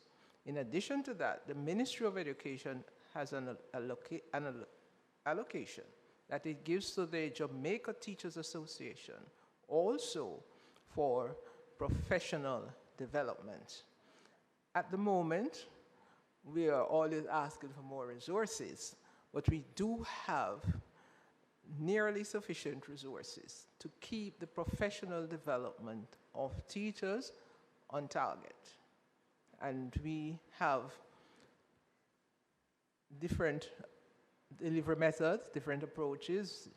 If you go to the Jamaica Teaching Council YouTube, you'll find that we have training programs online that teachers can access when they need to. We continue to negotiate for support in the area of ICT, use of technology in education to advance practice and to ensure work towards improved outcomes of our children. And I'd like to say here that we have passed a stage in education where we are looking at a linear approach to educational outcomes. Our children are different, they develop differently, and so by the time they go through the system, we need various methods of assessing the performance of the children. We cannot just look at CSEC, which is primarily an examination to determine whether or not you're ready for the tertiary institution or for higher education. That's primarily the role of CSEC. Now, there are other areas of performance. There are children who do very well in the technical areas. They can do their City and Guilds exam. HEART has been good at assessing the quality of practice and to send out. Don't allow the chairman to distract you, Dr. And to certify children who are performing in their skills. So we can't look at a boy especially who is doing very well at plumbing in school, and because he does not have 2 subjects CSEC is a failure. Actually, he's going to earn a lot more in real life than some of the academic literary graduates, and that is the reality of life. So when we are talking about performance and our teachers, how teachers work with our students, we train the teachers to work with the different aptitudes of students to make sure they maximize the experiences of education. I appreciate the response, Dr. Gordon, but I would love a little bit more information because I'm not sure what nearly sufficient means in relation to funding. Well, I can explain that. When I say nearly sufficient, it's a changing world. Things change overnight. Is there a particular amount that means nearly sufficient? Is there a particular amount that means nearly sufficient? We reach all our teachers. Pardon me? We reach all our teachers. Okay, so you're saying every year. You're saying that the amount which is this the 20 million that you referred to earlier? Or this is another amount that you're referring to as nearly sufficient? No, when I say nearly sufficient, is that in a changing world, it is hard to be perfect in terms of your provision.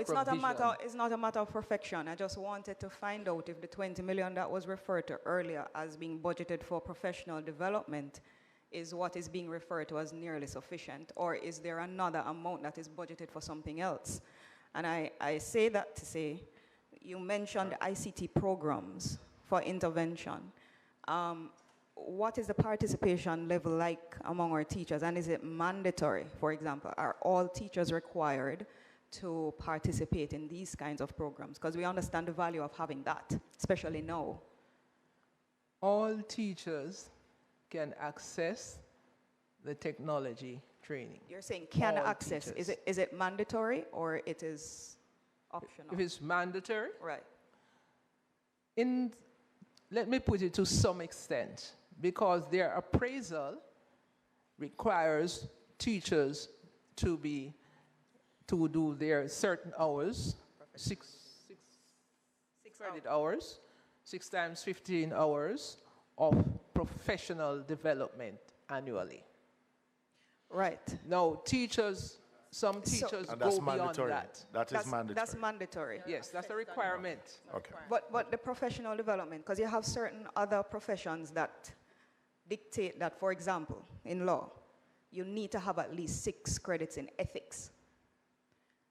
In education, is there a mandatory 6 credits. program? No. 6 credits. As an area of study. Yes. Is there a mandatory program for teachers? I'm not talking about the credits now. I'm talking about, for example, ICT, technology. Are they required? Is it mandatory for them to undertake these programs? Not only And I'm are they asking required, that they in light do of it. what happened within the COVID period, where that is exclusively where we went. I don't know how many of our teachers were prepared for it. I mean, I'm just asking along those lines. Not only is it mandatory, teachers pursue their programs for building competency in the use of the new tools in education. The Ministry of Education provides professional development days when teachers must go to school and do their professional development work, activities. Students are not there at those times. The ministry has mandated those days. And teachers are required to be in their institutions, or if the education officers set up special training programs for them. So there is time in the plan, in the program of education. And these programs for are teacher funded development. by the ministry? Pardon? These programs are funded by the ministry? Yes. If these programs are funded by the ministry. Yes. These yes. programs are funded by the Ministry of Education and also by our development partners. Our development partners provide us expertise. They don't have a lot of money, and we probably we need the expertise more than the money. So, the cash. They provide us expertise, and their ongoing programs. They work with us all year.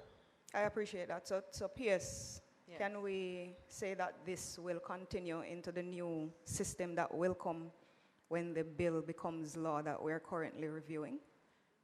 Certainly, member. I know you are a part of the review process, and as is done for other professions that they do licensure, we know that we will be looking at needed PDs as prescribed in the law fraternity. There are certain areas that you must refresh on. That's the kind of approach we'll be modeling. So if the system is making a shift in a particular direction, then we will require our teachers to upgrade or upskill in those areas.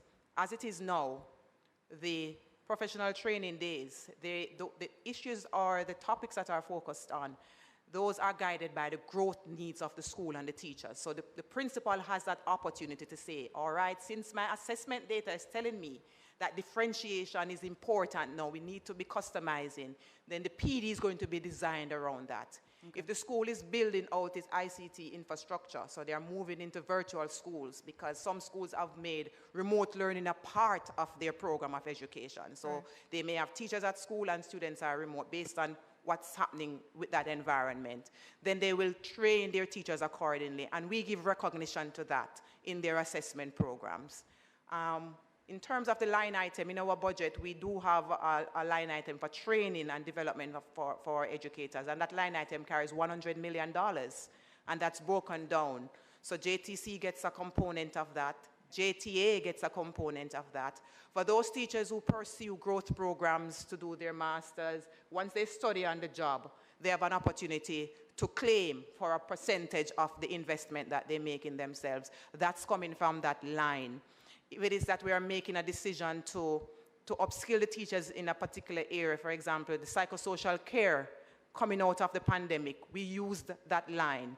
Our schools, when we give them their budgets, within the budget framework, there is a section for professional development. So it's accommodated for in the budget. So yes, we do support the rollout of those initiatives on the ground. What about the satisfaction surveys for teachers? Are they happy? Well, I was expecting Dr. Gordon to speak a little bit more because she interacts with the data, but generally speaking, our teachers are working with us. They want more. They want more because many of them are not satisfied with the physical environment. And coming out of the Patterson report, if you got a chance to review it, you would see that majority of the issues are infrastructural. Majority of that budget that we need to find to roll out that program is the infrastructure. Teachers want better spaces, especially at our primary schools.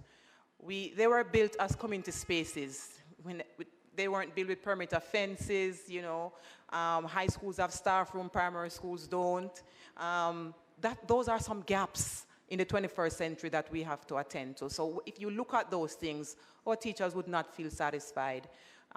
If you look at possibly resourcing for learning, there is more that can be done. So you would hear a teacher say, we want more.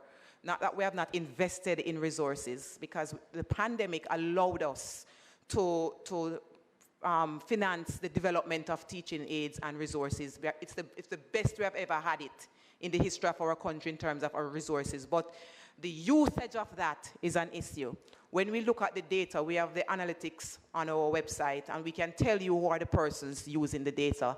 The same prep schools that are outperforming, they pay attention to the resources that we have available. So we now have to go and make sure that the adoption rate in using these resources at the public school, that's something that we have to address. So when Chairman talk about what else is not happening, those are some of the things that we have detected. The use of the teaching and learning resources, and also using the budget at the school level to resource that. Sometimes because we have neglected our schools, they are preoccupied with building. They want to build, they're fixing, but the resources really is to resource the teaching and learning engagement. That learning episode needs to be enriched.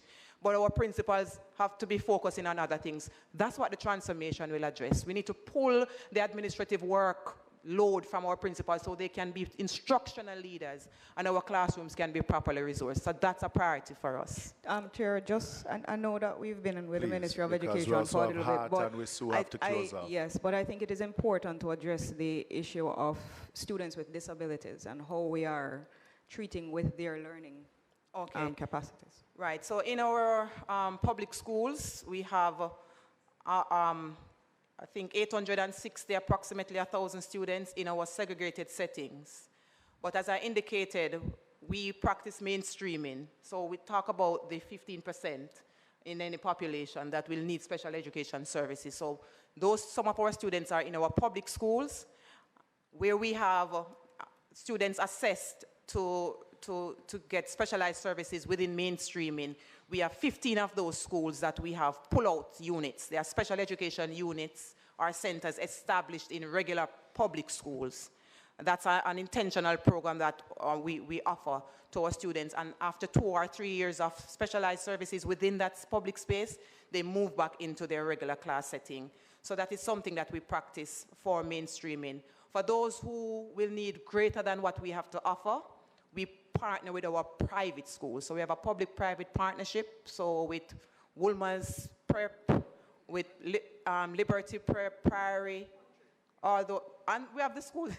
We have our schools in the rural areas already. Wherever they are in the rural areas, we partner with them. Chase and the Digital Foundation, it would be remiss of me not to mention Digital Foundation. They have a particular interest in special needs and within our infant schools, and they have been helping us to retrofit some of our learning spaces and to establish exclusive settings for special education. We just opened one in St. Elizabeth, and Digicel really came full force for us. We opened one in License, in St. Thomas, and we opened one in Kingston here in Shetola Park, right in the inner city there. We actually established a full-force specialized center with all the facilities built out for special needs. So we are working with our partners to attend to those needs, but we do need to do more. Member Clark, then Jackson. Thank you very much, Mr. Chairman. Madam Kassan, it is always said that 99 good and 1 bad is a bad that everybody speaks about. And so while we laud your work or the work of the ministry and all that you boast about here today, we have to look at that one thing that it is not in our grasp, and we have to find a way to grasp it. And that is what we are here for, as my colleague would have said before. When we leave from the committee meeting, we go to Parliament, and that is where we now have to lobby on behalf, not only for social infrastructure in our communities, but for the different ministries that come to the committee and we see a need for the lobbying of any entity. One of my two last points is, where are we in our high school system with the technical aspect? We find, and I am happy that Hart is here today, Mr. Chairman, that we will discuss that also, because we find that not every student, my constituency is an 77% informal. Understand, when we use a nice word, informal, you know where I am going. And so we don't expect all our students to be doctors and lawyers. We need very good tradesmen. You understand me? But we find that we are unable to find a good carpenter at the age 30, 35. We don't find, you find a, by the way, plumber who may be able to fit a pipe together but he can put in a facet in the wall. And so we need to start to encourage it. There was a time when we have technical schools where we understand that those students who were assessed by way of, and we did common entrance. And so it would say to you, okay, you get the chance at 9th grade to do a 9th grade achievement test to go into a technical high school and to make way so that you get the engineer, the tradesman coming out of the person. Because so often, we may not be very well off by reading the books, but our hands, our minds are where we are at. And so we have to encourage the situation, madam. Where are we? Are we thinking? Are we investigating? Are we reaching out to the point where we must say, okay, we tried the all-inclusive situation of high school, naming everybody high school, but do we see a need to go back to the point where we are going to say, this is a technical institution, and that's where some of us need to go. So we need to look at that. With time, we are where we are in the smart age. At my time, we used to use slate and chalk. And then we went to... Well, I know Dr. Gord knows exactly what I speak about when we say slate and chalk. And we were very well taught. We went the advent of school books, exercise book and pencil. We are at the stage of smart boards. What is it that the ministry is doing to encourage schools to move to that situation? In my own way, I have just given over 50 smart boards to the schools in my area. I am now procuring some more to give them a chance, because what I find is that teaching a child is not just chalk, duster, and blackboard. It's seeing visual thing on a screen. And so I implore of the ministry to look closely at this situation, to introduce it more into the different schools who are able at this time to do so, because it is the advancement of students, it is where the world is at today. Robotics in schools are encouraged, and so we have to use the smart devices to make sure that the information is brought to the students. Madam, I want to say, and I want to put it on record, place it on record here, that I know that even within my neck of the wood, that we have teachers who are dedicated. And the result, as I say, shows with many of our primary schools and high schools. But what I want to ask of you, have you ever thought that you could look at it and see the commonality amongst the primary school or the high school that they're doing well with the result of the student, and to create a template that can be used right across the board now for the rest of the schools that are not doing well? Yes, member. All right, let me go back to TVET and then come down the list, right? So we have been doing some work on our TVET programs. Over the years, we have had a lovely partnership with HEART. They have been instrumental in providing funding to support the improvement of technical and vocational education at the primary and secondary level.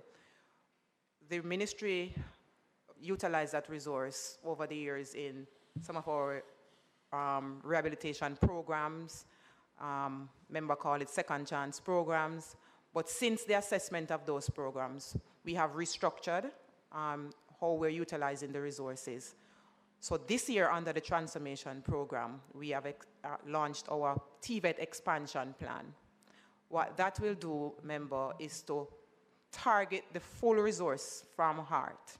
So HEART gives us $400 million annually to assist with technical and vocational education in our schools. Yes. And as I said, we utilize the funds in different ways, but since the assessment that was done on the system, we have been targeted in terms of refocusing on improving the technical and vocational resources, our labs, improving the capacity of our teachers so that they can deliver with the competency-based education and training program and skill set.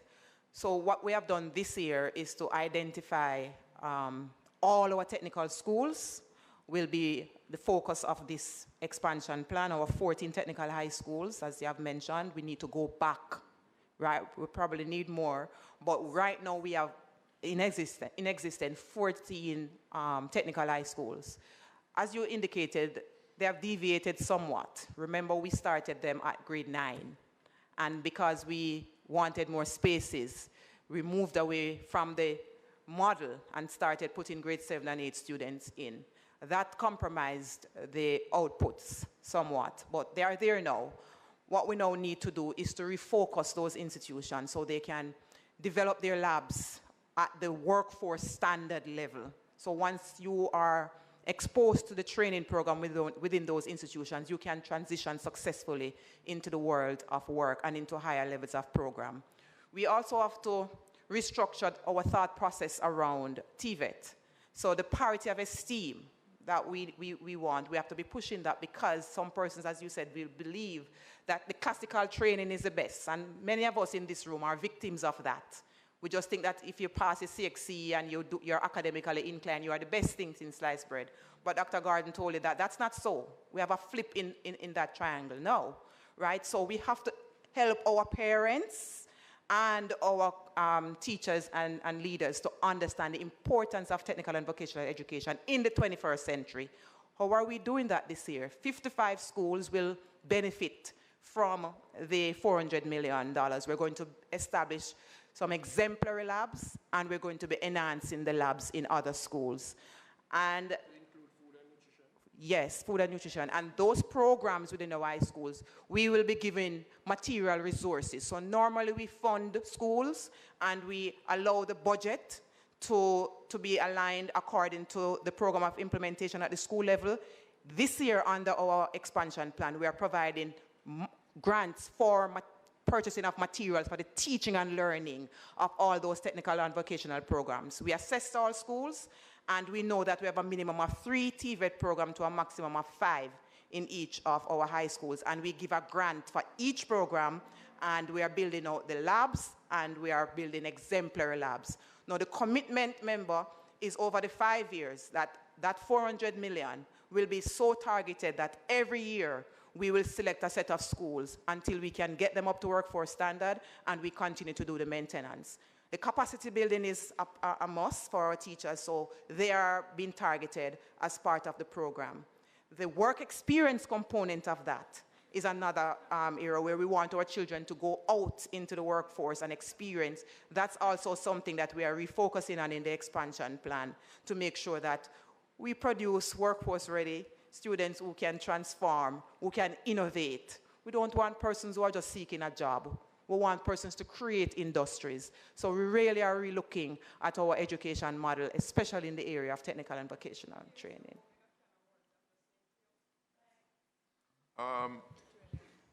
She just wanted to know that you opened a can of worm. Let me use the benefit of my 2 quick points, and I want to go on, especially for the grade, the sixth form program.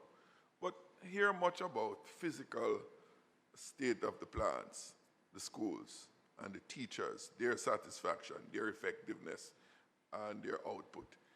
Is there a measurement for a school for being good, not so good, that you use that is some kind of compendium of teaching, infrastructure, and other critical elements as you would deem pertinent on your side, yes, that we could use to say, because we hear about the school is good, the school is bad, you know, what does that mean? Right. You So know? there's an instrument that is used by the NEI. It has 8 criteria. Which include all of those things? Yes, teaching and learning, customization for learning, leadership, social and development and economic growth of students, student leadership, and so forth. So there are 8 criteria that they assess them on. Infrastructure. You think more attention should be placed on that in terms of assessing a school, the NEI's measurement? Yes, we do need to use that data some more, and we need also to resource NEI some more so we can get the cycle, because I just had a meeting with my executive management team, and the members of NEI indicated to me that we need to look at the budget that we give them, because the plan of NEI is to make sure that each student, each cohort that comes in, they benefit twice from an inspection before they leave the secondary system. So far, how often it is now? Well, the cycle is how much? Well, the plan now is for every 5 years, but they're not there, because I believe from the report that I got indicated that for us to do that, we need to do 186 schools per year. We're at 100. So there's more work to be done to get to that target. Okay.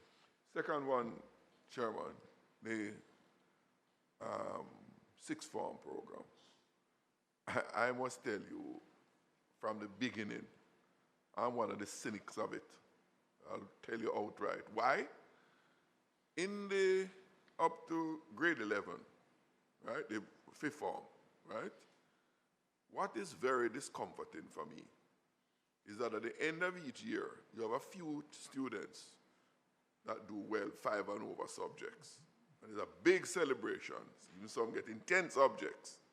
And we celebrate. Those above 5, in some instances, won't call any school name. Not more than 25, 30%. That means 70% is below. Now, if you have that level of low performance, not getting 5 or sometimes even 3 subjects, you automatically move them up to sixth form, right?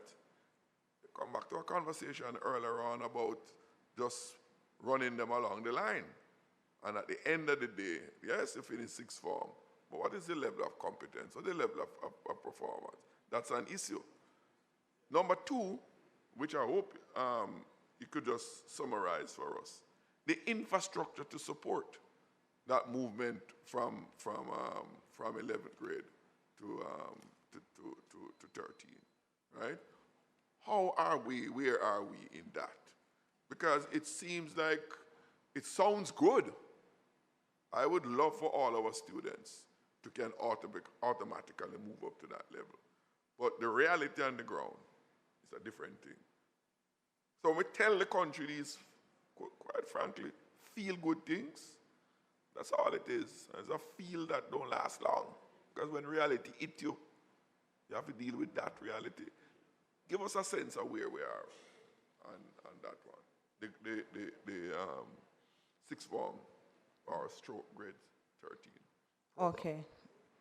So with respect to the sixth form program, our model of education is built on customization, learning, meeting the child where the child is. It's not just teaching a curriculum, we're teaching children.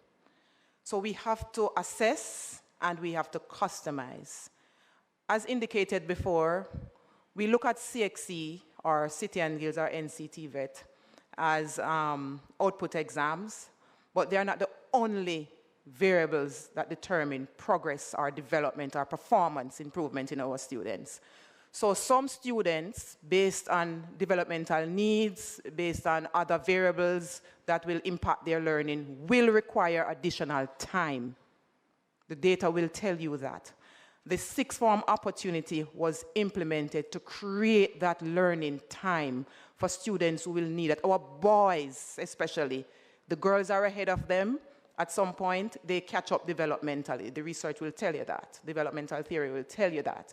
But some of them will need additional time. So the sixth form program creates that opportunity in a structured space. So when we look at our students leaving us at grade 11, 40,000 kids, you indicate earlier that 40% of our students have enough to move to tertiary. We have a responsibility to respond to that gap. That's what the sixth form program was designed to do. Those students who need a little bit more to progress into the world of work or to progress into higher education, an opportunity was created for them. We have seen, member, that moved from 14,000 to 24,000 plus students attached to a formal program benefiting from the resources of the government to improve themselves. So are you saying that it is not in the traditional sixth form extension, it is 2 more years of development, which I would have a difficulty with, because I share with you, I have even some schools in my constituency where upon finishing grade 11, I always argue with the principals about that, what readiness they are in to go into the society, right, even if they are not going into further academic studies. Right. Because at that age, they must be able to transition in a functional way, yes, with the certification to do. Yes. Not just finishing 2 more years, right, but it's a certification that can attest to a competence level, yes, to cause them to be adequately functional in the society. Yes. Non-academic, in the employment world, in the further skills training, yes, environment and something like that. Yes. So you're saying, you're giving me well, let me put it this way. The you're assurance. giving the comfort. Put both of them together, assurance and comfort, that the students that go into the extended sixth form, yes, one, it is not the sixth form of the traditional sixth form that most of Jamaica or all of Jamaican. It is 2 more years of extended learning secondary opportunity, learning experience, yes, that will be coupled with certification, yes, of that level of competence. yes. Okay. That's the intention, because we did not disrupt the traditional pathway. Yeah. We expanded the program, so we have pathway 1, 2, and 3. So how do you deal with the capacities, All right, I mean, the physical plan to absorb. And added to that, how many students actually matriculate? Because you have the traditional pathway. So you have, 14,000 students, yes, that would normally enter the traditional pathway. So take that out of the numbers that would leave a grade 11. Mm-hmm. What percentage now entering the pathway 2? Pathway 2? Yes, yeah? and 3. Yeah, and with the question that was So asked. infrastructurally, when we took the decision to expand the program, we did an assessment of the educational facilities owned by the government. we recognized that our tertiary sector was underutilized. So, as you know, elaborate. This is the tertiary sector on the the institutions, they were not maximized. Okay. Because as you know, the capacity. Capacity. Right, the capacity. So students who, they were built for a particular number of students, they were not there. Okay. As you know, I think at the time we had about 27% of our population certified at the tertiary level. So we were not maximizing the spaces at the tertiary level. So in putting in this support for our students, we partnered. So the intention, member, was not for our high school because, as I said, they never had the infrastructure. We didn't want to impose this additional demand on what they had because it's limited. So our approach was to partner with the tertiary institutions because the data told us that they could accommodate another 20,000 students. Just for clarification for me, PS, that tertiary sector that you're talking about, because grades 12 and 13 is classified as tertiary. Post-secondary. Post-secondary, tertiary. If my language is wrong, correct me. Well, but my understanding is that in the description, they are classified as post-secondary. You keep on saying post-secondary because and there's you're a little deliberately nuance. excluding tertiary. As against, for example, our clear tertiary institutions. So our colleges, our teachers' colleges, our universities. So when you talk about that unused, it would be those facilities, our colleges. Our colleges. Right, our teachers' colleges, right. That have that our additional... VTDI, yes. Space. Yes. Yes. So is to get into those, I know you don't need A levels to get into colleges, etc. Right. So the traditional fifth form up to sixth form, it is the capacities of those college that you're referring to, where you have those spaces that they can go into. Right. Okay. So that's what we did. We mapped those schools to our institutions. So you channel them we channeled them because programs were already there for them, and the ministry had gone into developing occupational degrees, associate degrees. So the sixth form then is not necessarily in the physical traditional secondary. Yes. The sixth form is pursued. Yes. At those institutions as well. That 20% you mentioned of, did it fill the gap between those that will not go into the traditional sixth form, but need to be absorbed into the the track 2, the sixth form program? The pathways. Was that capacity sufficient? It is sufficient, but we still have not maximized that. We still have space because we do have students who don't go to sixth form and they go straight into the universities because UTech will take them with their 5 CXCs, and so we have students who move into the nursing schools. So so they don't all go to the colleges, teachers' colleges, and so forth. I know we don't have time for it, but immediately what comes into my mind is the whole question of geography. That's a challenge. Proximity to where those students are and where that space exists. The major issue we have here is Region 2, Portland, St. Thomas, St. Mary. The other parishes are not doing so badly, but that side of our country is challenged. What I'm going to ask, because this sixth form pathway, if we could get a more comprehensive report on it. Okay. Right? We're going to bring you back, right?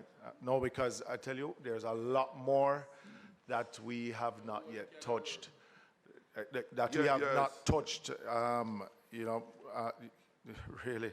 Because you're having the discipline in school matter, the teacher retention, the shift system, all of those that we would love to touch on. Just to add what the chairman said, PS, it might be a bit, I know you don't mind coming here, but you see, these are issues that we have to deal with at the constituency level. Yes, ma'am. Both when you deal with parents and students in terms of, for example, when they come to you for assistance for education, you have to serve as some sort of advisor to them in channeling them. Yes. So the importance of not just we sitting in the room, but when we have this discussion, the rest of the country and parents have a great sense of how to navigate. Yes, Member, I do understand, member. Thank you. But I mean, we invited Hart and we're running out of time, and I want to give PS an opportunity. At least we're hoping that we can bring you back, because this is a discussion that is going to also take as much time. But we want to at least permit you to make some opening comments and have the members at least a couple of questions towards. But before you invite them, let me just, with all due respect, though, I think, though it might be a little extended for Dr. Mead, but his team, I think, need, I have to say they don't, an appreciation of these things. No, definitely. One of the reasons why we wanted your heart is because we're dealing with training of young people and preparation of young people. And what we wanted to tie them in between the various programs. Yeah. There's a continuous and this is the first time for Ingleton, right? At the PAAC too. So welcome to both of you. I'm sure there are members of the staff that has been here before. You know, we're quite gentle, as you would see.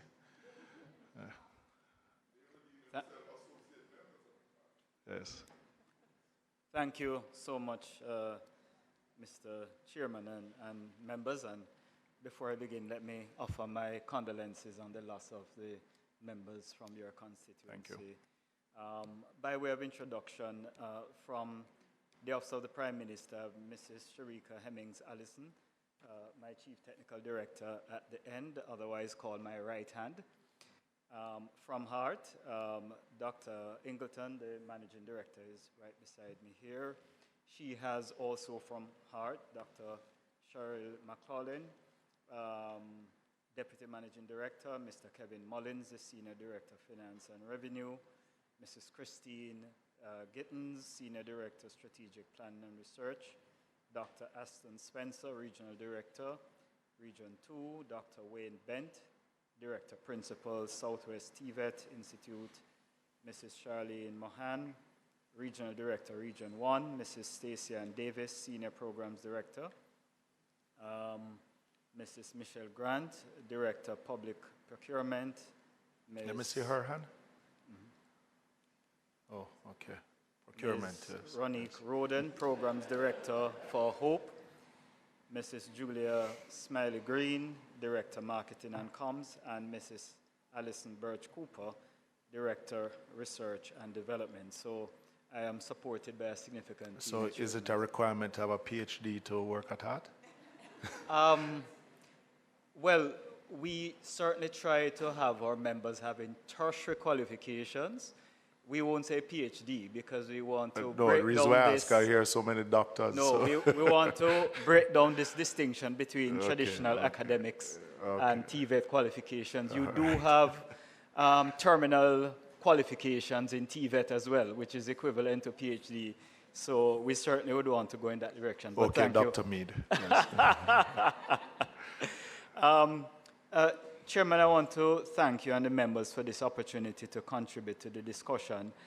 An important aim of the Office of the Prime Minister through Hart NSTA Trust is to contribute to the engagement of our citizens that require, the ability to do more for their own development and contribute to the development of the country. And we would like to note, we have made mention of the fact that we focus significantly on the youth. But our goal is really to provide lifelong learning as necessary for as many of our citizens as need that continued learning. And many of our participants are not just leaving secondary school. And therefore, they find that the short courses that we offer are quite attractive to them because they may already have some skill sets and they want to build on them. If they are earning while they are learning, they can't often spend a lot of their time doing the longer courses. And I know we were asked to prepare in particular to respond to questions on our short programs. So I thought I'd put that in context.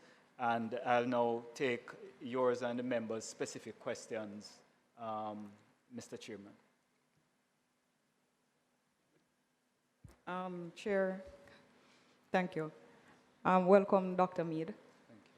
I'm going to ask a question following on what you just said, because it's something that I had in my mind going through the answers from Hart as it relates to the new and emerging skills that have developed in Hart recently, with past probably 3 years or so, and the number of mature persons who are participating in these new and emerging skill areas.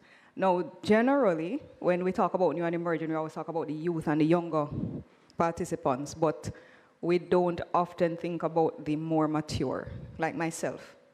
You know, how many, or what is the participation level of the more mature persons within these new areas? It would be good to know. Thank you, Member. Through you, Chair. So, as I said, it certainly is our goal to focus on lifelong learning, and that came in a very concrete way when we had the merger of 3 institutions, and we're taking that seriously. And lifelong learning means not just those who missed educational opportunities getting an opportunity now, but those who are already qualified in some way and want to widen or expand their skill sets. So we are going through deliberate efforts to attract and make it clear that we're not a remedial agency, but we want to build on whatever you have. If you have nothing, we'll build on it. If you have a lot, we can give you more. Let me invite Dr. Ingleton to add some specifics in terms of the level of increased participation of our mature students. Thank you so much, PS. You said it brilliantly. We have found that Hart, the profile is certainly changing, and that is something that we have been wanting to do. That's something that we're very deliberate about, because we have to ensure that the emphasis is placed on lifelong learning. So we have recognized that we have uptake, not just from 17 to 29, that's typically the age group, but individuals up to the age of 73 are participating in our programs, and they're graduating with their certificates at that age. They're finding that they may have retired and they still have a lot of life in them. And so they're coming to our institutions to be reskilled. They recognize that they can get jobs across various sectors. So we have them coming especially in the plumbing, in the electrical installation. We have quite a number of females who have taken up courses in air conditioning maintenance, and these would have been women who, some of them are educated up to the tertiary level in universities. They are fully employed in the formal system, but they're recognizing that they can do more with the skills that they have and more with their lives, and so they're coming into our program. So certainly the profile is changing, really placing the emphasis on lifelong learning, and that is helping us to see that TVET is essentially a viable path and not necessarily something that you take up if it is that you did not advance in the traditional academic space.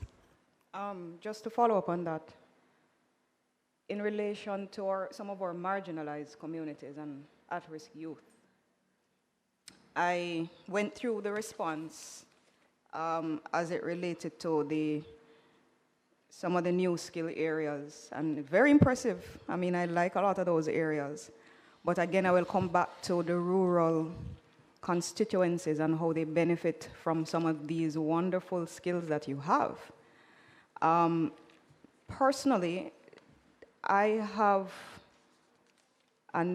quite a bit of young men, especially in my constituency, that are not engaged.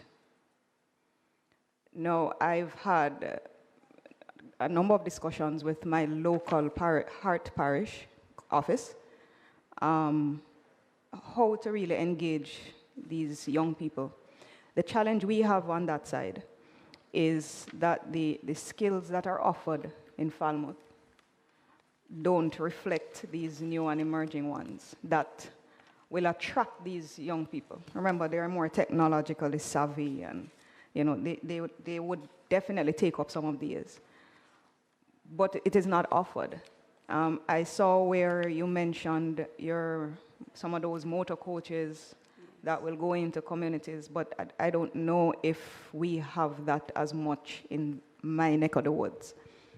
Is there a program that will be rolled out nationally that will incorporate some of our at-risk youth and the marginalized communities to partake in some of these new and emerging skills? Thank you so much, member. I want to indicate that following the merger, the HEART reconstructed its operations and ensured regionalization. So what that did, it allowed us to have more community focus. So the same way in the ministry, you'd have regions 1 to 7, and the schools are specifically placed, HEART would have restructured itself like that to help us to have more community focus, so we could get into your neck of the woods a little bit easier and pull data set from that. So what we have done, given that, we have had several initiatives, such as the Heart in the Heart Communities campaign, to get the individuals in the deep rural areas to come out of the different spaces. We also have what we call the mobile assessment, so they do not have to come into us, into our parish offices.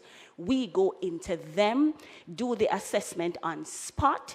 We also take them through prior learning assessment. So if it is that they may have been working in a particular skill area for a while, but they do not have certification in that area, we take them through the prior learning assessment. And once the competencies are established, we certify them. If the competencies are not established, in that there is a gap, we put in interventions to fill those gaps, and we support them. We also have a fleet that support our trainees across the island. So if it is that they cannot come to a particular place of training, our fleet will ensure that we bus them to the different areas. For us is to ensure access. So however it is that we can reach them, we do. What is critical to us at this time is, if at all there is a constituency that may be underserved in any way at all, once we are made aware that there are individuals in this particular area who need support, the moment we are made aware, we send in our team members to offer that support. We also offer flexible modalities. So of course there's the online learning, and we have quite a number of satellite campuses. You would know, member, that we work with churches, we work with the schools within the particular areas, and we work with the community training centers to ensure that we reach as many of our young people as possible. I appreciate the response, and I'm aware of some of those programs that you referred to earlier. But what I'm still not satisfied of is how these new skills are being incorporated. So earlier, the Ministry of Education mentioned the $400 million that is coming from HEART to improve the technical and vocational resources of some of our schools. I know the challenge that HEART will have with the intervention in high schools because of the age cohort. However, is there any possibility of HEART doing something similar within communities? For example, utilizing community centers to provide some of these the technical support that would be required to assist in delivering some of these programs, and not just focusing on, I mean, I know the school is important, but those who already have left that institution and now require the intervention and are within the age cohort that HEART can address, how are we doing it tangibly too? Okay, that is an excellent question. We do have individuals, we do have some of these emerging programs that are not necessarily offered across all 26 institutions. And so what we do in order to fill the gaps in other areas, I mentioned before that we have also residential places of training. So if it is that we would have identified trainees in a particular area that would want to do, for example, coding. Coding is offered at the Stony Hill Heart Academy. That is in Kingston, not in your neck of the woods. So having recognized that, we offer residential training for coding. So we would go across the different areas and recruit the students. They cannot take a bus all the way to Stony Hill, and so we provide accommodation for them. That is how we reach them so that they can engage in these emerging and new programs, because not all of them are offered across the 26 institutions. So the residential aspect of it will support them. Where that cannot support them, we do our own mobile work, in that we go into the communities as best as possible, have the assessments done, and route them to the different areas that they can get support.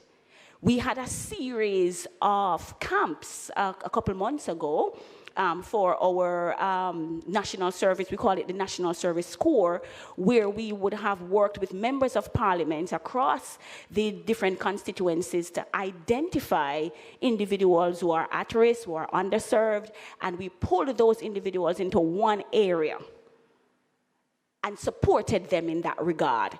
And after those 8 weeks were completed, we were able to identify individuals for placements across the island where they would be better served, pulling them out of their communities so they would not have to go back and reorder their lives in the very same communities that they were having challenges. So we appreciate certainly that we have to look even closer at the rural communities that you would have spoken to us about. We have been working closely with members of parliament to ensure that we reach the trainees in those areas as much as possible. But certainly we will do more. Why I ask Dr. Ingleton is because we do know that despite the 4.5% I think we are now of unemployment, 4.5. We still have a number of young people, especially that are outside of the system itself. 300,000 is a number, or thereabout. And we have to find a way to engage them and bring them in so that we can have even more improved numbers. And so for me, we just need to find, I think maybe we have to, I know it is good, I mean the ministry and yourselves, you know how to get data. So it would be good to be able to identify the areas of interest within particular geographic area, right? Yes, and then you can now know how to respond based on the needs that you would have identified within those areas. Just a follow-up question in relation to the new and emerging skills. I would love to know what the take-up has been for these new areas. Do you find a lot of persons matriculating into some of these? Are they popular? I would say they are. We would have heard a lot on the news about the Amber Heart Academy for coding. Right, we know about that one. Yes, that is definitely popular. We have seen an uptake in mobile robotics, and that takes place down in St. Elizabeth too, which is we have an entire plant in St. Elizabeth that is properly outfitted with high-level world-class equipment to provide training in that area. And so we find that the schools in that area, the high schools, when they do get the opportunity to come in to the St. Elizabeth TVET, Southwest TVET Institute, we can see the excitement in their eyes, seeing this kind of new technology and what it is that they can do with that. We also find that individuals are more and more interested in the geomatics and geospatial services. These are our young people. They're more technologically savvy than the ages prior. And so we are placing a lot of emphasis on this, building out our labs as well to get in more equipment and investing in more programs with these kind of linkages so that our trainees can be even more engaged. So certainly the optoelectronics technology, we would have seen that on full display at our Grand Gala celebration. That was optoelectronics in motion when we saw all of those signs going up with all of that took place. Heart would have done quite a lot of work in that area and would have invested in technology to advance even further in that area. So it's a pity you didn't capitalize a little bit more on that at that time. All right. I have to intervene because we're coming Out of time? up to... Yes, so I'm going to ask Doc, I know we had you here waiting, and I'm sure you learned a lot too from the Ministry of Education. But we're going to see if we can bring you back next week. Well, the clerk will communicate. I'm going to allow the members to at least ask some questions so that you can then just put them, prepare them as part of the report so that when we come back we can deliberate on. Go ahead. For me, Chairman, what I probably have to defer what I would say to, because it's some ongoing things that I want some elaboration on that have me a little bit perplexed. Right. So I'd rather... All right, do it. Member? Well, Chairman, it was just to add to what Member Hamilton had mentioned, Dr. Ingleton.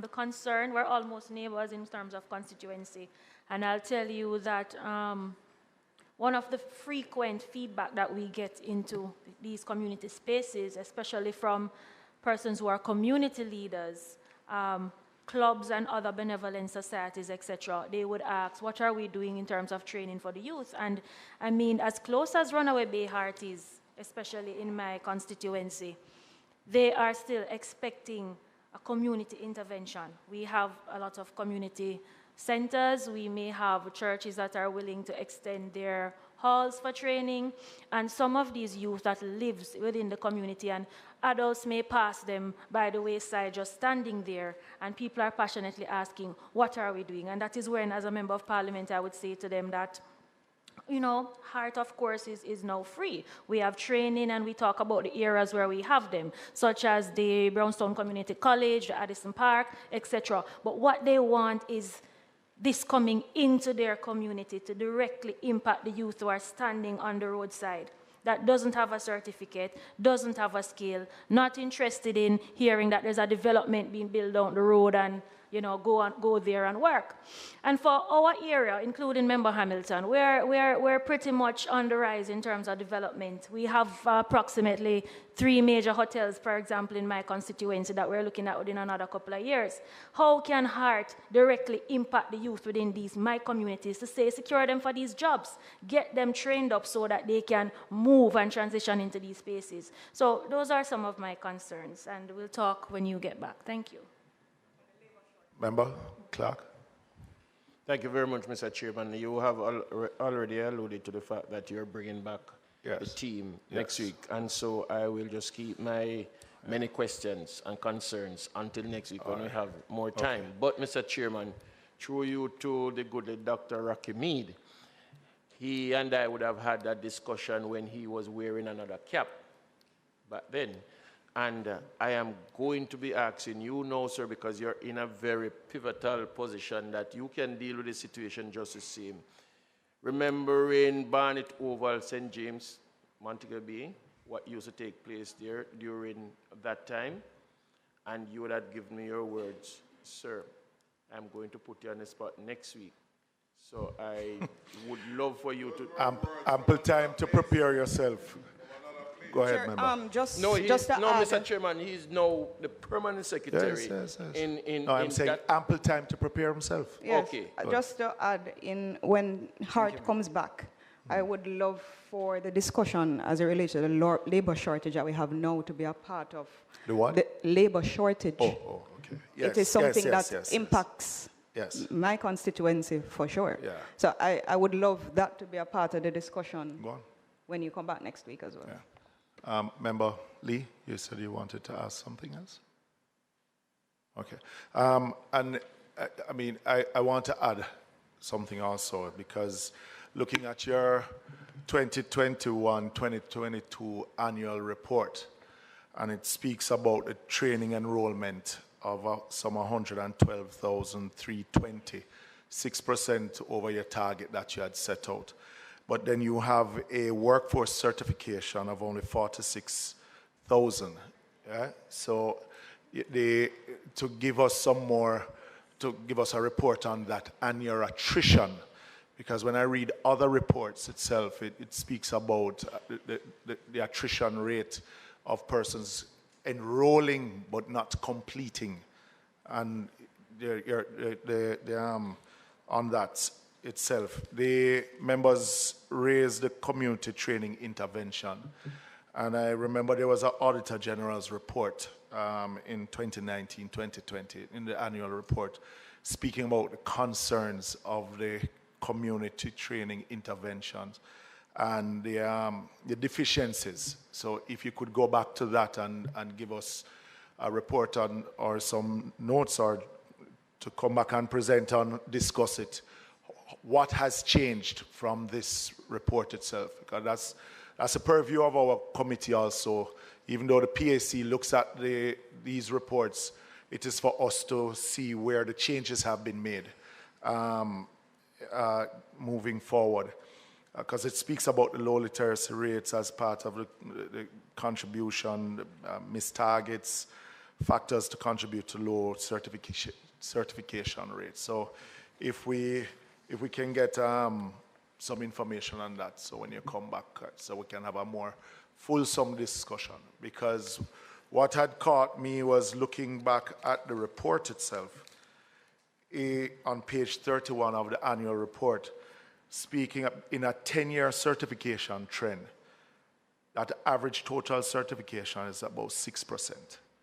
So for me, if we're training all of these individuals coming into the system, why are we having that low level of certification is where I would love us to also discuss. All right? Madam Troop? Sure. No, turn on your mic. It's your parliament. Chairman, you referenced a report. Could you just clarify what year? It is your Heart NSTA 2021-2022 annual report. Okay, thank you. I got it online, so, yeah. Yes. Yes, Chair. I was also saying, Dr. Ingleton, that one of the issues that was raised, or continuously being raised, of course, to us, is that of the actual certificates. So if you could also come with a report on that as well. You can ask the TVET, which is now Ministry of Education, who has a role to play in it. In giving out the actual role. Certificates. Yes, they are now in charge. They had no mother or father for a number of years. Now they have at least a parent right now, and a father who has given them over $1 billion to. Yeah, but Chair, even for those assessments, because Dr. Ingleton, my constituency would have benefited from approximately 3 mobile assessments coming in, and I have a number of persons calling my constituency office to say that they have not yet received those certificates. So in also where those are concerned, and those are like the one that you mentioned, the job assessment, on the job certification. Right. Sorry. Certainly those are within the remit of the National Council for Technical Vocational Education and Training, which is the NCTVET. We would have been assured there was a backlog for 3 years, which would have contributed to the Auditor General's report, and we would have been assured by the MOE that those backlog will be cleared. Well, so we will collaborate with the MOE in providing those responses. So what I will ask then is ask the permanent secretary, since we have her here, to at least give us a little status report, so that when they do come back, we know where we go. All right? Dr. Troop, quickly. Last week we spoke about the graduate teachers allowance, Ministry of Finance. Any update on that? No, I got a response from the Ministry of Finance that said they had not yet received anything from you on the graduate teachers allowance, but they had received on the remote inducement. So we just want to know if there has been any change. Has the graduate teachers allowance data been sent now to the Ministry of Finance? Okay. So, yes, they did acknowledge receipt of the information for the remote allowance. So we are working now, Chair, on the graduate allowance. As I indicated, this impacts 1,900 teachers, so we are just doing the calculations. We're going to be doing, as recommended by JTA for considerations. Remember, I'd indicated that JTA had asked us, well, recommended to Ministry of Finance to consider moving them up Yes, for an increment in the scale. So we're going to be working with the two proposals and send to Ministry of Finance. So in that tidy sum that has been given to that in the third supplementary budget to the Ministry of Finance, is this into consideration? Well, at that time, no. But the truth is, because this is as a result of a negotiation, yes, the Ministry of Finance is committed to honoring this. So okay. it will be honored. Lastly, Grace McLean's status on her, since that her surcharge proceedings have been withdrawn. Is she back at the ministry? No, she's not back at the ministry at this time. Will she be coming back to the Ministry of Education? Well, I'm not able to speak to the situation at this time, Chair. Please permit me to brief myself, knowing that I'm just coming And a similar thing, since we have the principal at Jamaica College who has been acting for quite a number of years. What's the status on that, or will you have to? Well, the principal was interviewed, and Yes. a recommendation was made. It's tabled at the Teacher Services Commission. Okay, so So you should be hearing something soon. okay, thank you very much. Ask a question. Yeah, how long was that? A reason why I asked even before you answer. Some of these things you hear them happen, them take forever Right. to come to a conclusion. Justice delays, justice denied. I'm not familiar with the timelines right now, member, but I can get that information to you. It's a very long time. Well, remember, Chair, he was acting legitimately for a while, so there was an advertisement subsequent to that, an interview and recommendation. So the acting period is a legitimate period of acting. So will his compensation seen for the number of years that he was acting? He has been compensated throughout the period. For the period Yes. that he was acting itself. And all the changes with respect to the compensation review, he has benefited. All right, members, I would like to thank the Ministry of Education. I said there's still a lot more to deliberate on, but I want to thank for at least a frank discussion that we've been having. And I remind both permanent secretaries that we are not here just to criticize or to scrutinize in a negative way, but to see how best we can get the agencies and the programs to work in the benefit of all Jamaicans. And these are two critical agencies. Dr. Mead, I want to thank you for making it, and let me apologize to the team, the large team that turned out, for not being able to go more fulsome. But we will invite you back so that we can continue the conversation. Because what we don't want is to start you here now and then push your way down the road, but to at least complete it as best as possible. So please accept our apologies, but we'll see you again next week. And thank you very much. Team, thank you very much for the participation.